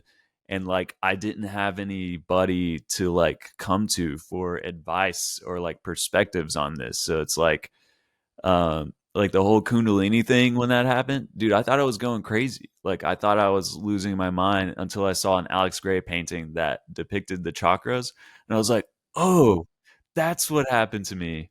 And then you read about it, and then uh, some people like make up silly stuff about the chakras, and so you got to be like very like find it for yourself, I guess. But that's a whole other topic there. Um, but yeah, I just feel like people want to learn from others who have just been around the block slightly more. It's almost more relatable to learn from someone who's been doing something 3 to 10 years more than you than like someone who's like been doing it forever. They're like a master, and it's like they can't almost even relate to where you're at. So I think that's one of the beauties, the beautiful things about making stuff on YouTube is that we can be what we didn't have when we were like getting started. Yeah. Yeah. That was like a shift that I had to realize in like my own content creation was that like just in general, like where I stand at it now is like, I just want to create things that like I'm proud of. And like, if I was myself as like an outsider looking in, I would look at that and think like, that's a cool like piece of art, you know? Cause like with all of this, like, it's kind of what we were talking about in the chat. Like we are creating this sort of like library and this like little node to send out there, you Mm-hmm. know, and even if it's like the stuff that I create has a positive effect on one person, even just that, dude, like that would be like fantastic, you know? And like, Yeah, I think it has, like, I've had totally. people reach out to me and it's like, dude, like, yes. Totally. And you meet cool people. Like part of this whole journey that I've been doing YouTube for like 2 years now. And like I've met people that are like, community in my Discord and like found me through the channel. But I've also met like other content creators like yourself. And it's kind of fun. Like we talked about being like a different beast. Like it's it's almost an even more specific version of the thing that I was seeking, that I'm able to connect with other like people who are so like-minded that they like feel compelled to make videos on the internet about psychedelics. So it's been really cool. And like the Discord thing that we're in, like the panel and stuff, like that actually started from me like hearing that Mr. Beast, like for all of his like damage that he's done to like attention spans or whatever, uh, he talked about how he's in like a group, like a support group of other YouTubers, and how it was like really helpful for him to like talk to them and like say, "Oh, hey, I made this mistake." And so here's what I did. And then it's like it saves all five of those people hours or weeks or whatever of mistakes that they could have made. And it's like you can lift each other up and learn from each other, especially if you're in the same niche. So I like suggested to Josie, I was like, hey, we should start a Discord like for psychedelic YouTubers. And then she was the one who actually like started it, but it was like kind of like she was like, yeah, that's a good idea. So it feels cool to like meet all of you guys. And like I found Jake's content, so I invited him to the Discord. And I was curious like how you came about like getting into that group. It was Jake. Yeah. Yeah. Yeah. Jake, Okay. me and Jake, apparently part of the reason why Jake started his channel was because like he found my content and he said like it, Mhm. he said for him that was all that he needed. He was like, he found some other like normal guy who was like, I'm just going to start making some videos. And so he started making videos. And then uh, I think Jake commented on one of my videos and said something. He commented like and chimed in on it. And I was like, oh, come on my podcast. He was like, yeah. And so he ended up coming on my podcast like last year when I first started making a few podcast episodes and playing around with it. And ever since then, me and Jake have just been like buddies, you know, like we have each other on Snapchat. We're like Snapchatting each other. Mm-hmm. I love Jake. Like, I like dude, legitimately love that dude. And like, me and him are definitely going to like meet up in person sometime, trying to do some like in-person content, which I would love to do with you too, man. I would love to do that. Yeah, me and Jake have talked about that too. We one of our plans is to like track down Tim Leary's son, like learn shit from him. Dude, there's this one guy. There's this one guy. What's his name? I need to look it up. Picard or something like that. He was like an LSD chemist who got released from prison a couple years ago. I really wanted to track him down and get him on the podcast. Nice. But what were you saying? Yeah, dude? Well, I just want to add in real quick. You've been finding a lot of these like kind of like historic people from the past, you know, like you found the 30 hits of LSD guy, you found the psilomethoxin guy, and so that's a good angle. The psilomethoxin was interesting to me, man. I was like, why aren't more people talking about this? I was like, if this is real, I was like, first of all, if it's not real and they've been lying to people, that's something to cover. You know what I'm saying? But I was like, but honestly, man, like, honest to God, like intuition from looking at everything, looking at both sides of the argument, and then talking to them and just looking at them, I don't think they're up to like nefarious things. I just don't get that feeling from them. I legitimately think they're acting in like the best of intentions. In terms of like the lab results, there's a lot of nuances to that as to why like their sample didn't show for psilomethoxin, and part of that's because like a reference sample is needed, and also like there is, even with there being psilomethoxin in there, there can still be some psilocybin, psilocin present that could be detectable. And also it's like, it was an anonymous report. And so like the validity of it is questionable, on top of like, they didn't prove that it was a psilomethoxin sample. Like there's no way to prove that they actually tested psilomethoxin. It could have just been regular psilocybin mushrooms. Like, but, yeah, dude, the thing with that church, I was like, I just couldn't believe more people weren't like talking about it. And so I was like, all right, like and then I made a TikTok video, and that TikTok video got like 500,000 views. And I was like, what the fuck? And the church reached out to me and was like, all right, like you got to try the sacrament now. So I tried it. Like, oh, really? Yeah, dude, it was interesting. And I told the guy while I was on the podcast with him, my experience with psilomethoxin. Okay, and for people who don't know, I'm sure they do if they're listening to my channel, because I've been talking about it a lot. But so there's this church in Austin, Texas, that originally started off as the Church of Psilomethoxin. Their name now is the Church of the Sacred Synthesis, but they were the Church of Psilomethoxin because they have this special compound. This special sacrament that's essentially a mixture between 5-MeO-DMT and psilocybin mushrooms. It's a matter of feeding the 5-MeO-DMT to the psilocybe substrate, and apparently they 4-hydroxylate it into this special compound. And apparently you can do this. It blew my mind, dude, on the podcast. Apparently you can do this with other tryptamines too, like not just. But they're talking about doing it with. What did you say? This is just a dumb joke, but what if you fed psilocybin mushrooms to the bufo frog instead? Do you think that would work? Like all of a sudden they start like alkalizing beta carotene, like MAOIs stuff too. Like this, that'd be crazy, dude. That would be wild. They grow crystal antlers, and then you like break that off and smoke it. Oh, dude, that would be a tapestry right there. Is what that would be. Yeah. But yeah, dude. So this psilomethoxin is supposed to be similar but different to psilocybin mushrooms, just in terms of like qualitative, like subjective effects. And I tried it. It was different, I think, but not like this like radical, like, oh, whoa, you know, it felt very similar to psilocybin headspace. But one thing I noticed, there's a couple things I noticed, like the visual field felt different. there was like this sort of just like HD sort of like crystalline feel to it, which can happen on psilocybin mushrooms, but there wasn't as much as like the breathing and like colorfulness of it. Also, Mm-hmm. my eyes didn't get dilated the entire experience, which is something that reliably happens to me like every time I take psilocybin and or LSD. So that was interesting. It just felt Mm-hmm. slightly different, man. It felt slightly different, and I don't know if I'm completely open to that being placebo. You know what I'm saying? But I had a lot of people reach out to me too on the internet, especially whenever I made that TikTok video, who were like members of the church and who sort of like anecdotally came forward to say like, hey, like, it feels different. Like silomethoxin is different. And so I was like, I gotta try it, man. I gotta try it. Mm-hmm.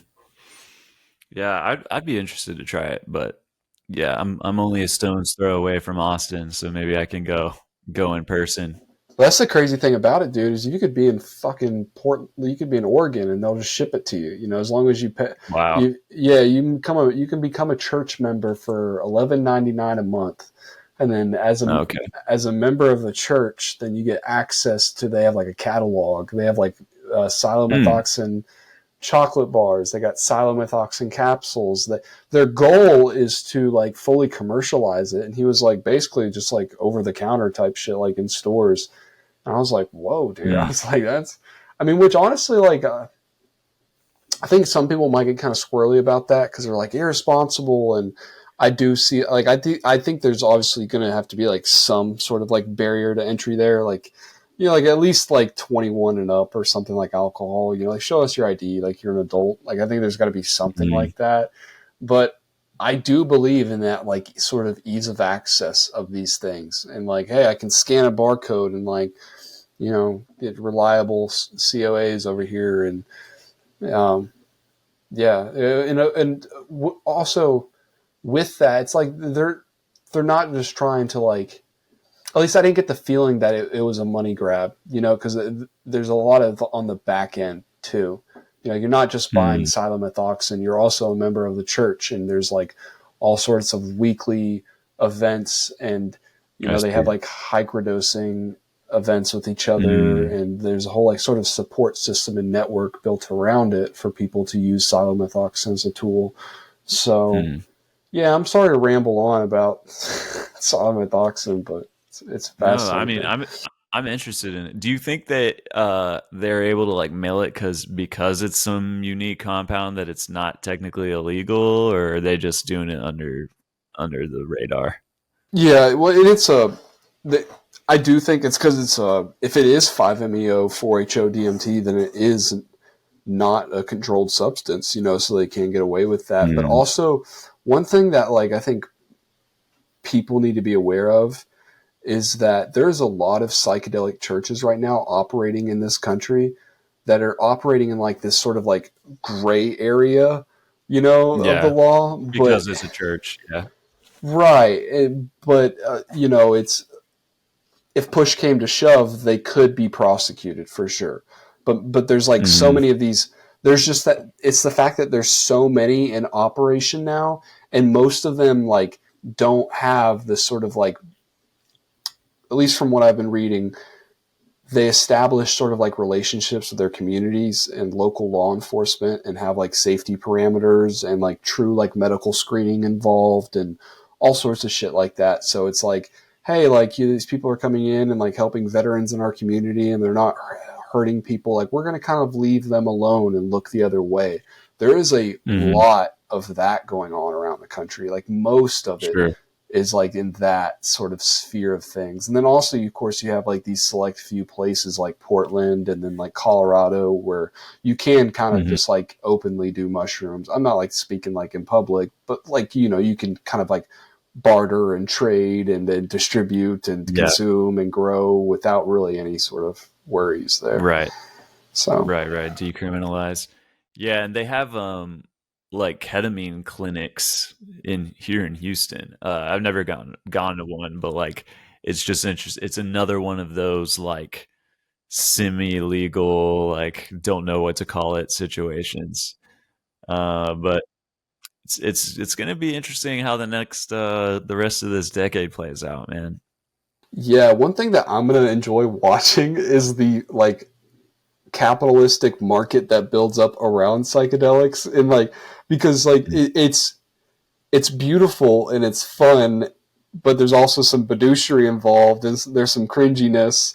And like one thing I've Mm-hmm. noticed is like there's a huge market right now for psychedelic integration coaching, which is not a bad thing. You know what I'm saying? I don't think that's. I think there's plenty of people out there who probably can act as that and provide that as like true value to others, and I think that's awesome. But dude, Mm-hmm. I'm telling you, like, I'm just calling it right now, Tyler. There's going to be so many motherfuckers who call themselves psychedelic integration coaches who Right. probably have no fucking business being your Right. integration coach.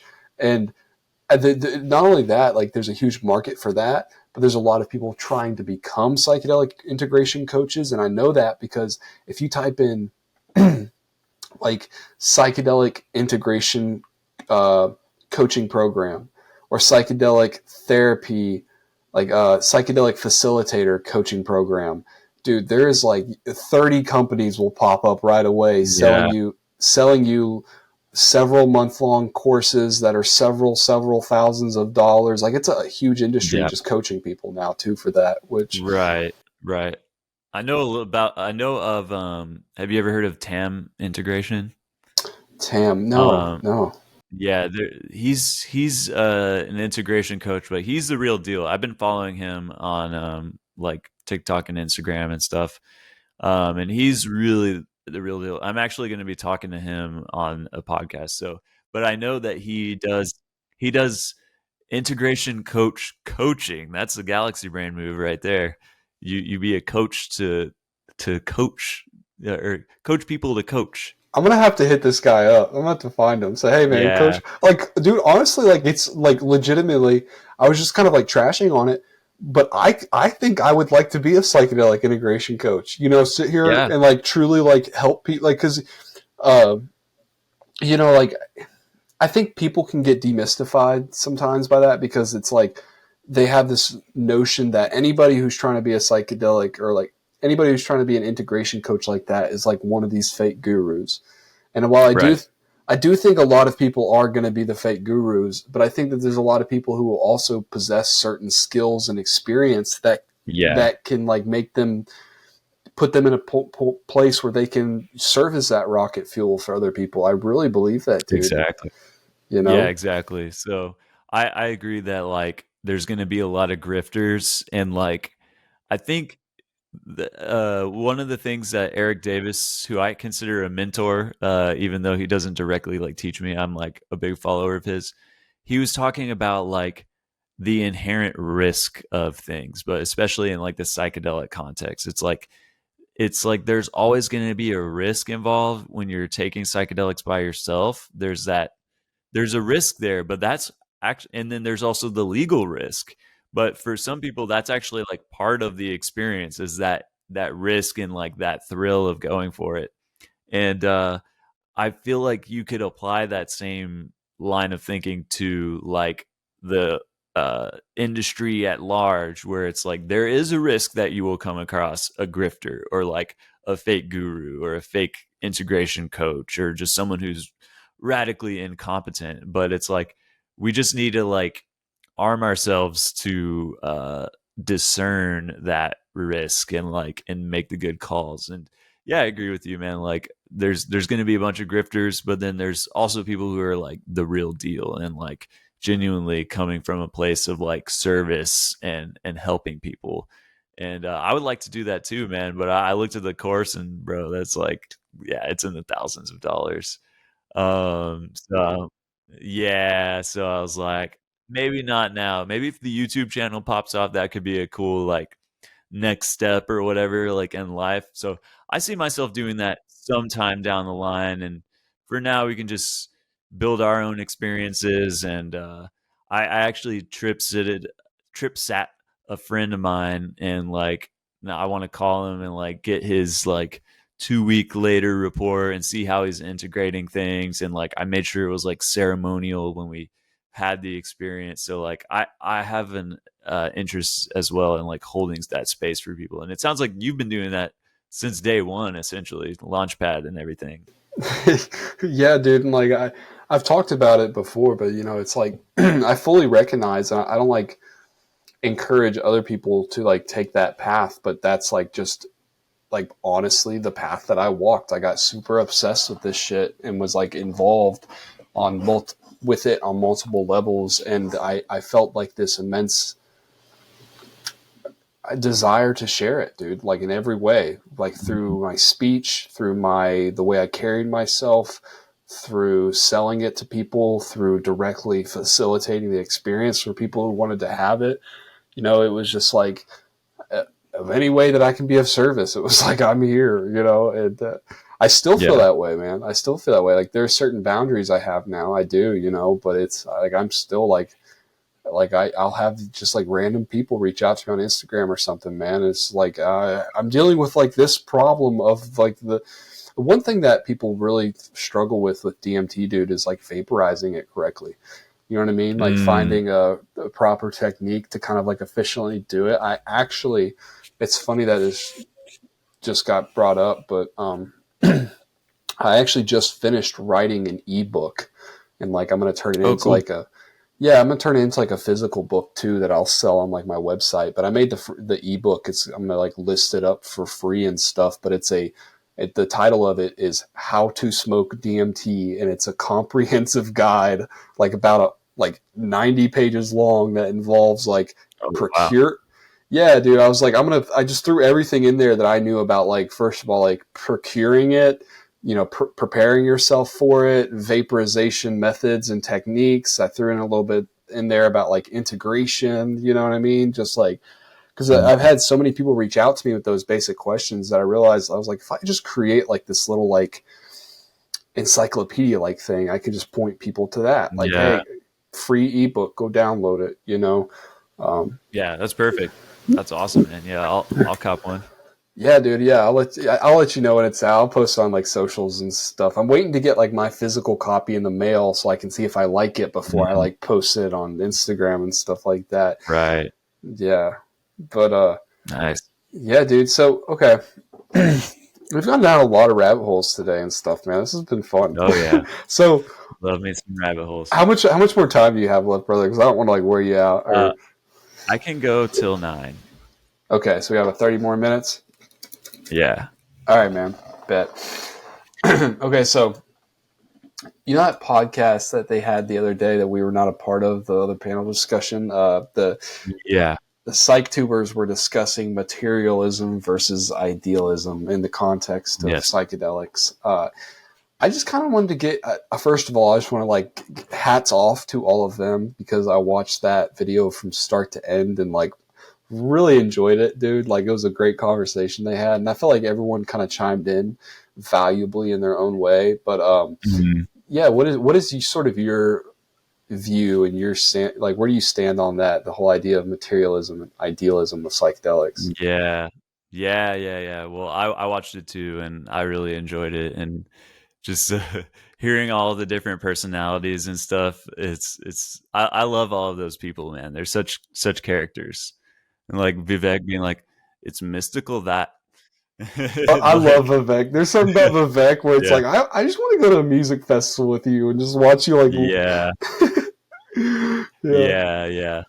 So I would probably have been in the fence sitter category, but I would say that I lean more towards the idealist camp, but the materialist reductionist side of me is like a necessary component. It's all part of it to me. And I think there's no way to be like totally 50-50 about it. I think that you lean and sway just depending on the context.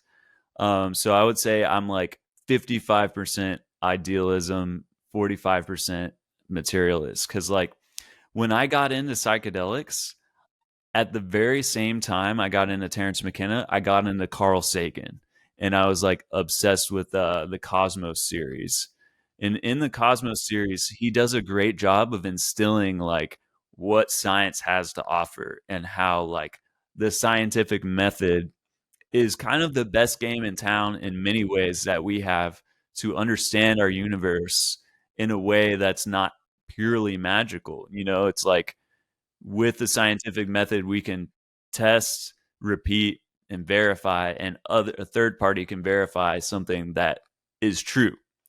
However, that's mostly in the like Newtonian classical physics universe. I feel like once you start getting into the quantum level, maybe some of that stuff starts to get a little murky. But so I've always had like a citizen science mindset where, you know, like I kind of stopped to even question a lot of my own beliefs, like the Kundalini thing. Um, I was convinced that it was real because, like what we were saying earlier, like that it happened to me and it happens to other people, and I had no like previous knowledge of that.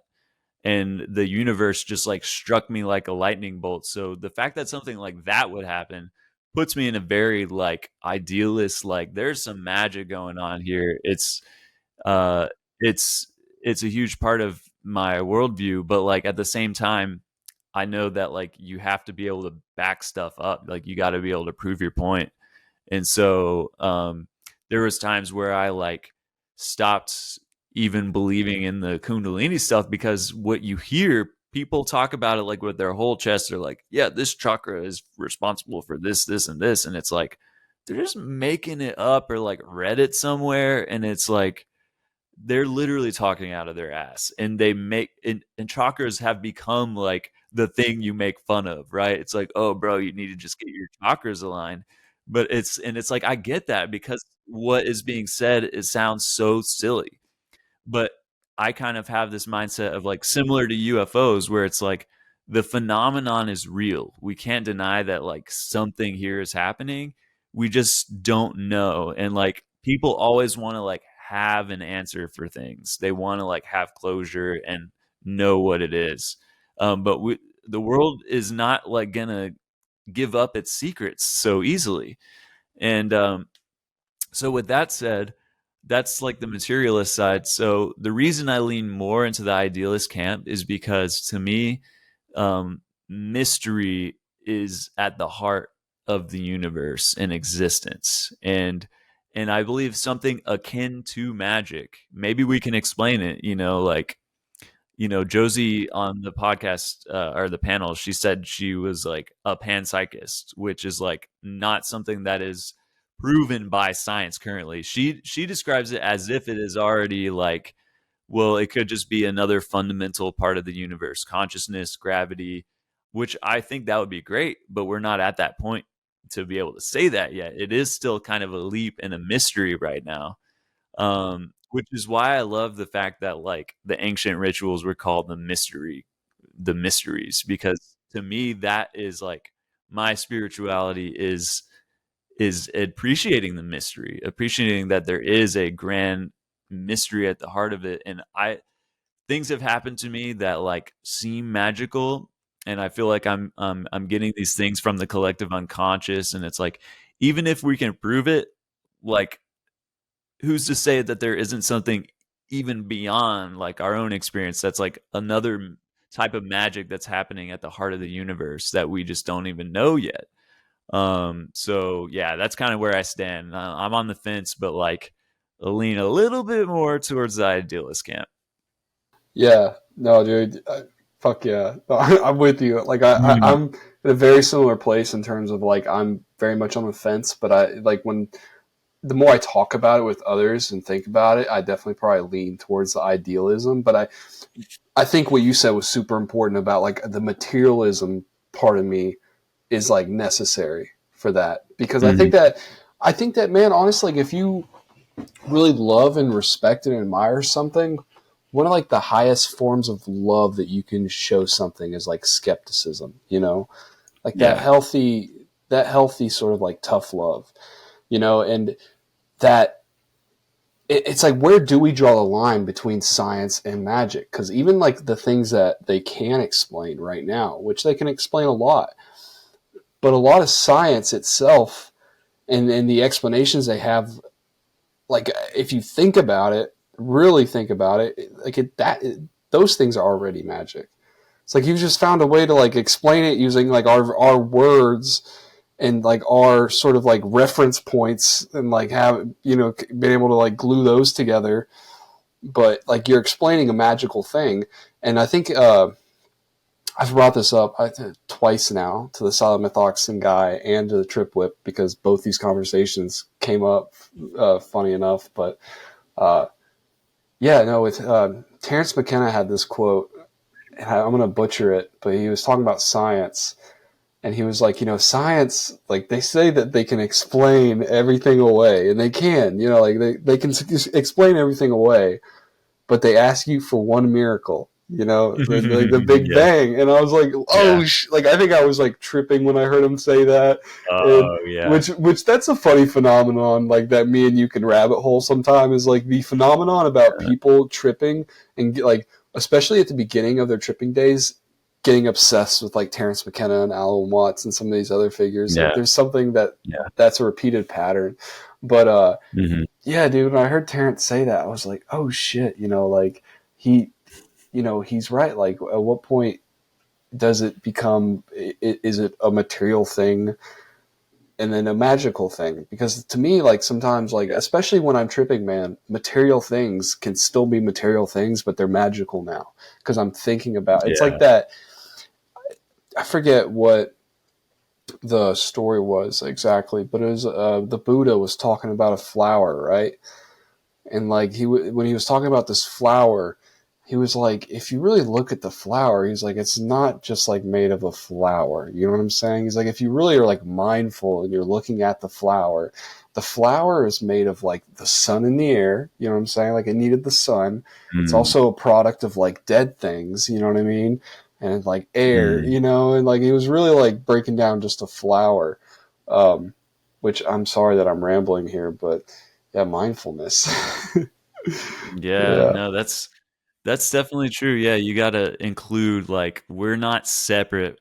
We are an organism environment pair, like we are not separate. And that's why it's fun to like call us earthlings, because we are just like little, like we're like the pimples of the earth. Dude, I haven't thought of it like that. Earthlings. I kind of like that though. I kind of like that. Because there has been, like, I always feel connected to nature when I'm in nature because it's beautiful and there's something that it does to like my nervous system, I'm pretty sure, and stuff. But I've had like a few experiences, man, of like being in nature on mushrooms, where it really does feel like that sort of merge happens. This like kind of spiritual, like I feel you, girl. Like you're a good girl. You're a healthy girl. It's like feminine, like spirit connection to that. Mother Earth. And dude, have you ever seen the Avatar movies, the blue people? Yeah, for sure. Oh, dude, those movies get me. Like their whole like it gives me a very like heavy ayahuasca vibes. Yeah, because they're like the way they plug in to the mother nature. Right, they're like AWA. They refer to it as AWA, and they have like all these like mystical experiences that seem to just be a normal integrated part of their day. Yeah, it's like Gaia. Gaia is like the term that we throw around. I think that there's something to that, and for whatever reason, it's interesting to note that particular psychedelics seem to be more rooted in that. Like the tryptamines seem to be like mushrooms, and ayahuasca, for whatever reason, seem to be more like plugging into that Gaia, like that planetary consciousness. Where for me, LSD is like, it's like a personal amplifier. It's like it takes your own psyche and just like turns everything up to 1,000, but it also goes to like the cosmic levels for me. Mushrooms can too, but it's a little weirder in a way, and it always feels earth. At least that earth is a link in the chain of you like ascending to this cosmic level. Yeah.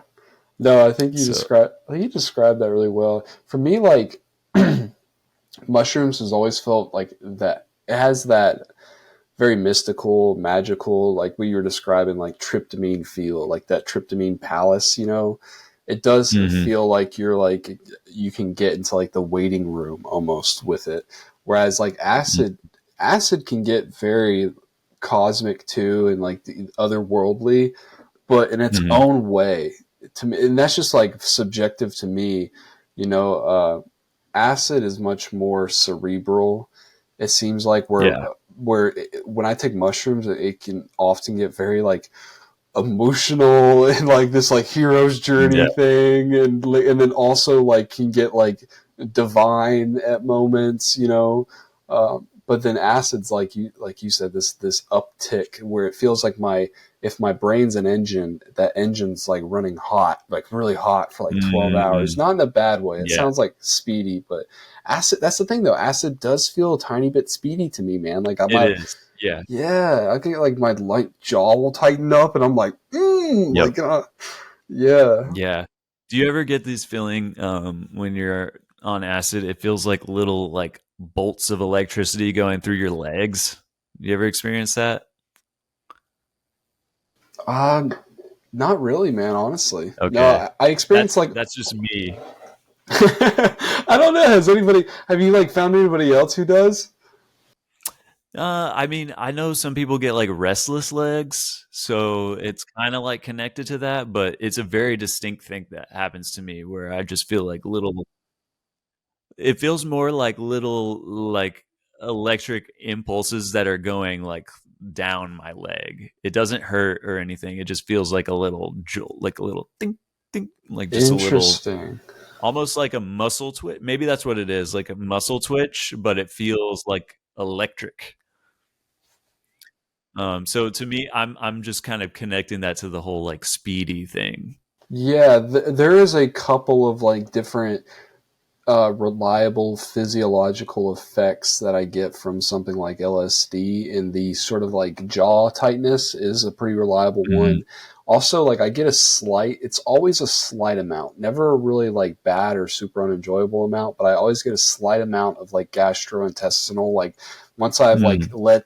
because I always take it and like let the tab sit sublingually for 15. Sometimes I'll forget about it and leave it in for like 30 minutes, but then I'll end up Yeah, swallowing it. And that's just like my ritual kind of with acid for whatever reason.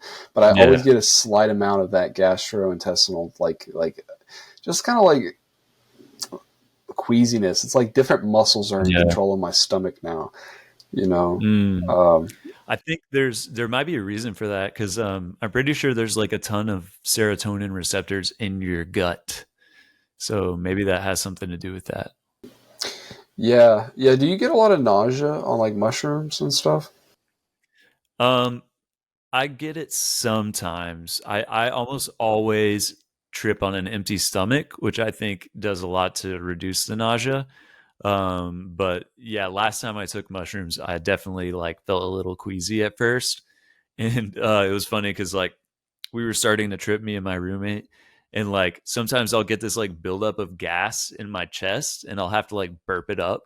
And I think because we had lemon tech, it was like really gassy in there. And so I was like trying to get this burp out. Like it's like I need to like dislodge this like giant burp. So I'm just like going like bleh, bleh. And then my roommate is like starting to trip and he's hearing all these like guttural noises that I'm making. But then I finally like let out this like huge burp and it just felt like blissful, dude. Like it felt like bleh, and I was like, oh. Yeah, Um, your friends over so there, like, I felt that for you. yeah, yeah. Dude, that's awesome. Okay, so do you also experience this, man? It's like every single time I do, one of these psychedelics, like mushrooms or LSD, even like 2CB, I'll experience this come up phase. That's like that, like once the effects start to kick in. So usually 30, 45 minutes for the next about like an hour or so, dude. Sometimes the next like 2 hours, if it's LSD, I'll just like feel this immense amount of body load and this Mm, like this sometimes this anxiety and this like and I always just kind of like come back to my breath, and I know it's like the come up, but there's like this Yeah. stepping into something. You know what I'm saying? I don't know if you want to call it like, Yeah. you're losing the ego or whatever the fuck, but like that's something I experience almost every time I do psychedelics, dude. And it's not that it's ever like a bad thing. I know what it is, but it's like this phase of like riding the rocket ship up a little bit, Yeah. Do you experience that too? For sure, dude. Yeah. Every Yeah. single time. What do you do? Specifically with mushrooms. Well, I just do what you said. I just kind of bring myself back to my breath, and I remind myself, like, because sometimes that can also get scary. Like the last time I tripped, it felt like almost like a sense of doom, and I was like, "Oh, this is getting kind of heavy," and so I just like kept breathing, and I was like, "Okay, you're safe, you're in your home." You're all right. And it's just that physical sensation too. It felt like the way I described it is it felt like a cement pillar went like like in my like spirit body or whatever. And it felt like this sense of like tension. And then yeah, it's just like I even get that with weed, dude. Like sometimes like just the come up of like if you smoke a lot like immediately, that like ramp up can be jarring. And I think it has something to do with like being able to let go of your normal consciousness. It's like it's wanting to hold on and it doesn't like that. Um maybe there's a way we can teach ourselves to transition a little better than like what we're already doing. What were you gonna say? Yeah. No, and like I think you described it perfectly, and I think that maybe I've kind of thought like maybe it's part of like built into the experience, like part of it, because I didn't like give the full story, I guess, when I was talking about it. Like while I always almost always experience that, I almost always also experience the like aha, and like the laughter, and then like the whole thing will switch. It almost seems like it Hmm. can happen in an instance, like just like an instantly sometimes. And Hmm.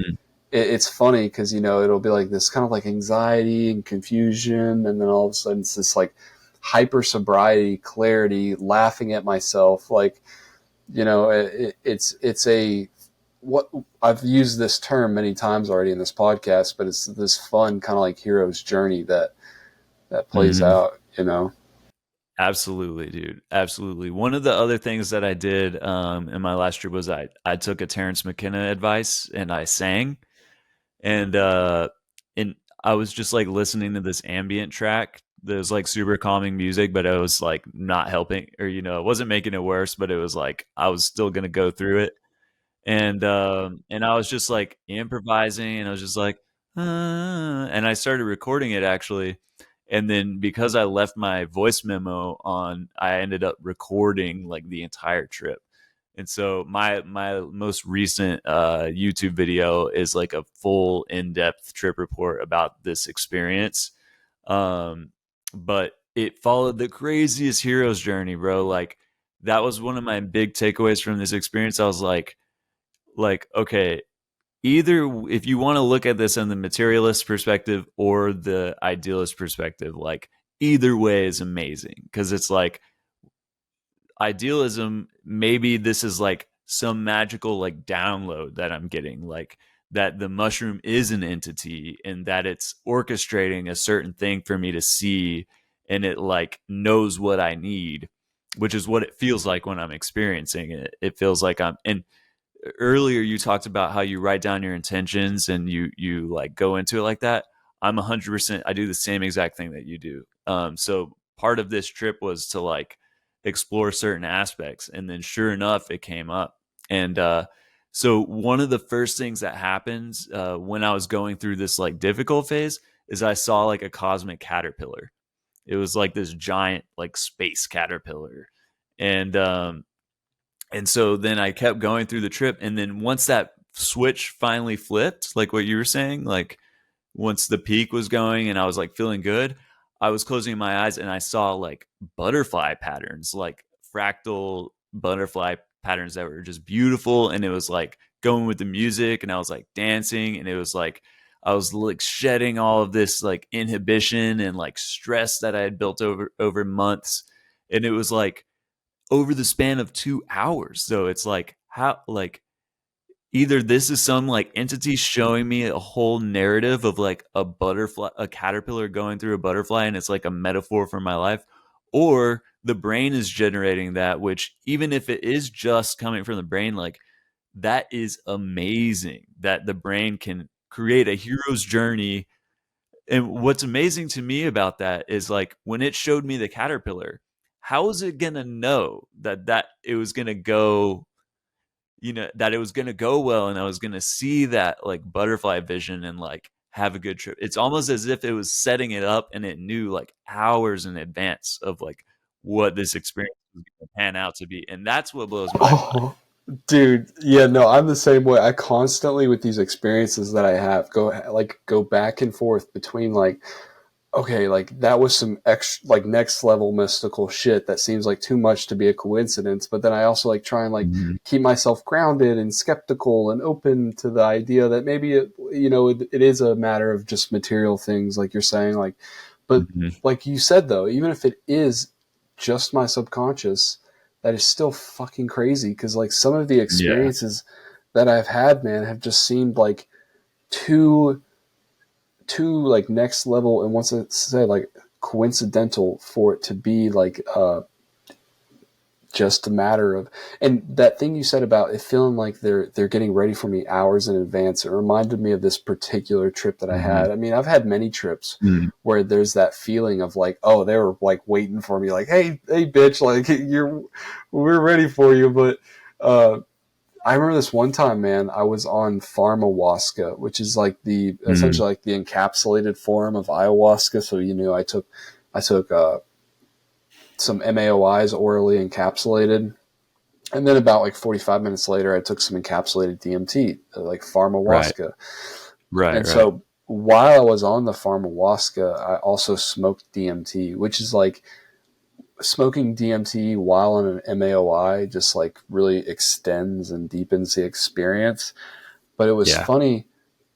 I smoked DMT 3 times that night, but in one of those experiences, I had all of these entities like appear in my visual field.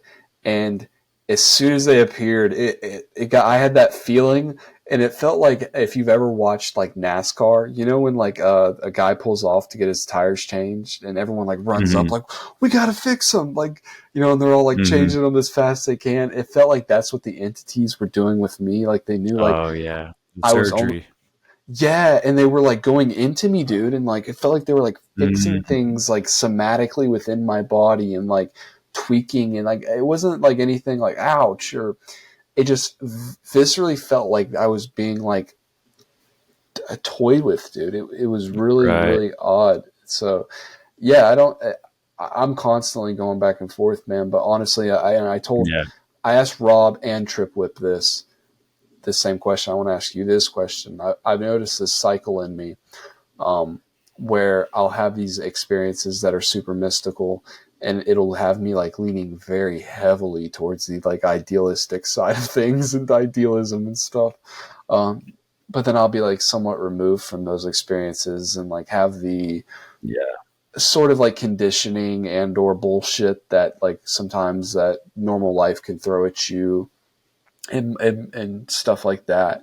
And I'll find myself becoming like more grounded and sometimes a little more materialistic and skeptical. And then I'll have another experience, and it's like that pendulum shifts, and it's never that I'm fully one way. I'm never fully one way. It's just like I've noticed that sort of swinging of things in my own subjective sort of journey so far. And I was wondering if you've noticed something like that.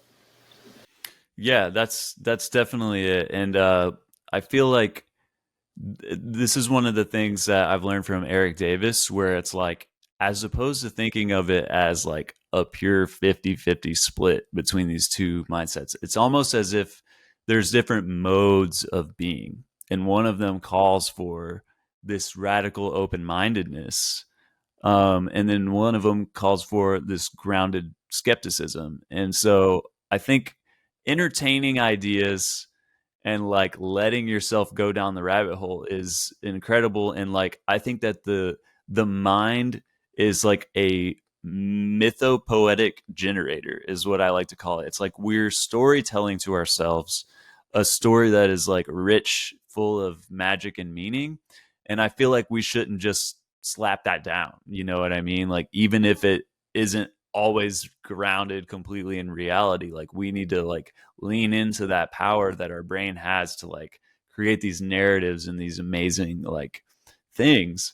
So yeah, that's kind of how I treat it. I just treat it as if it's like different modes where it's like if I'm exploring those possibilities, I'm like radically open to it. But like if I'm trying to like act on something, then that's where I need to be like, okay, you might be wrong. Like don't go and try to like start a cult or something, which I don't think I'm gonna do. But you know what I mean? It's just like it all just depends on like the mode.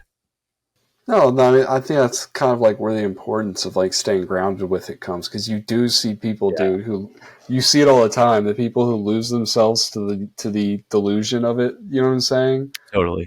You Yeah, know, totally. and that can be hard to watch because it's like, oh man, like you know. But yeah, dude. So it's 8:59. We're gonna wrap things up. Is there anything that you would like to leave the audience with, Tyler? I think we pretty much covered everything. Yeah, I guess just to sum up everything, like stay open minded.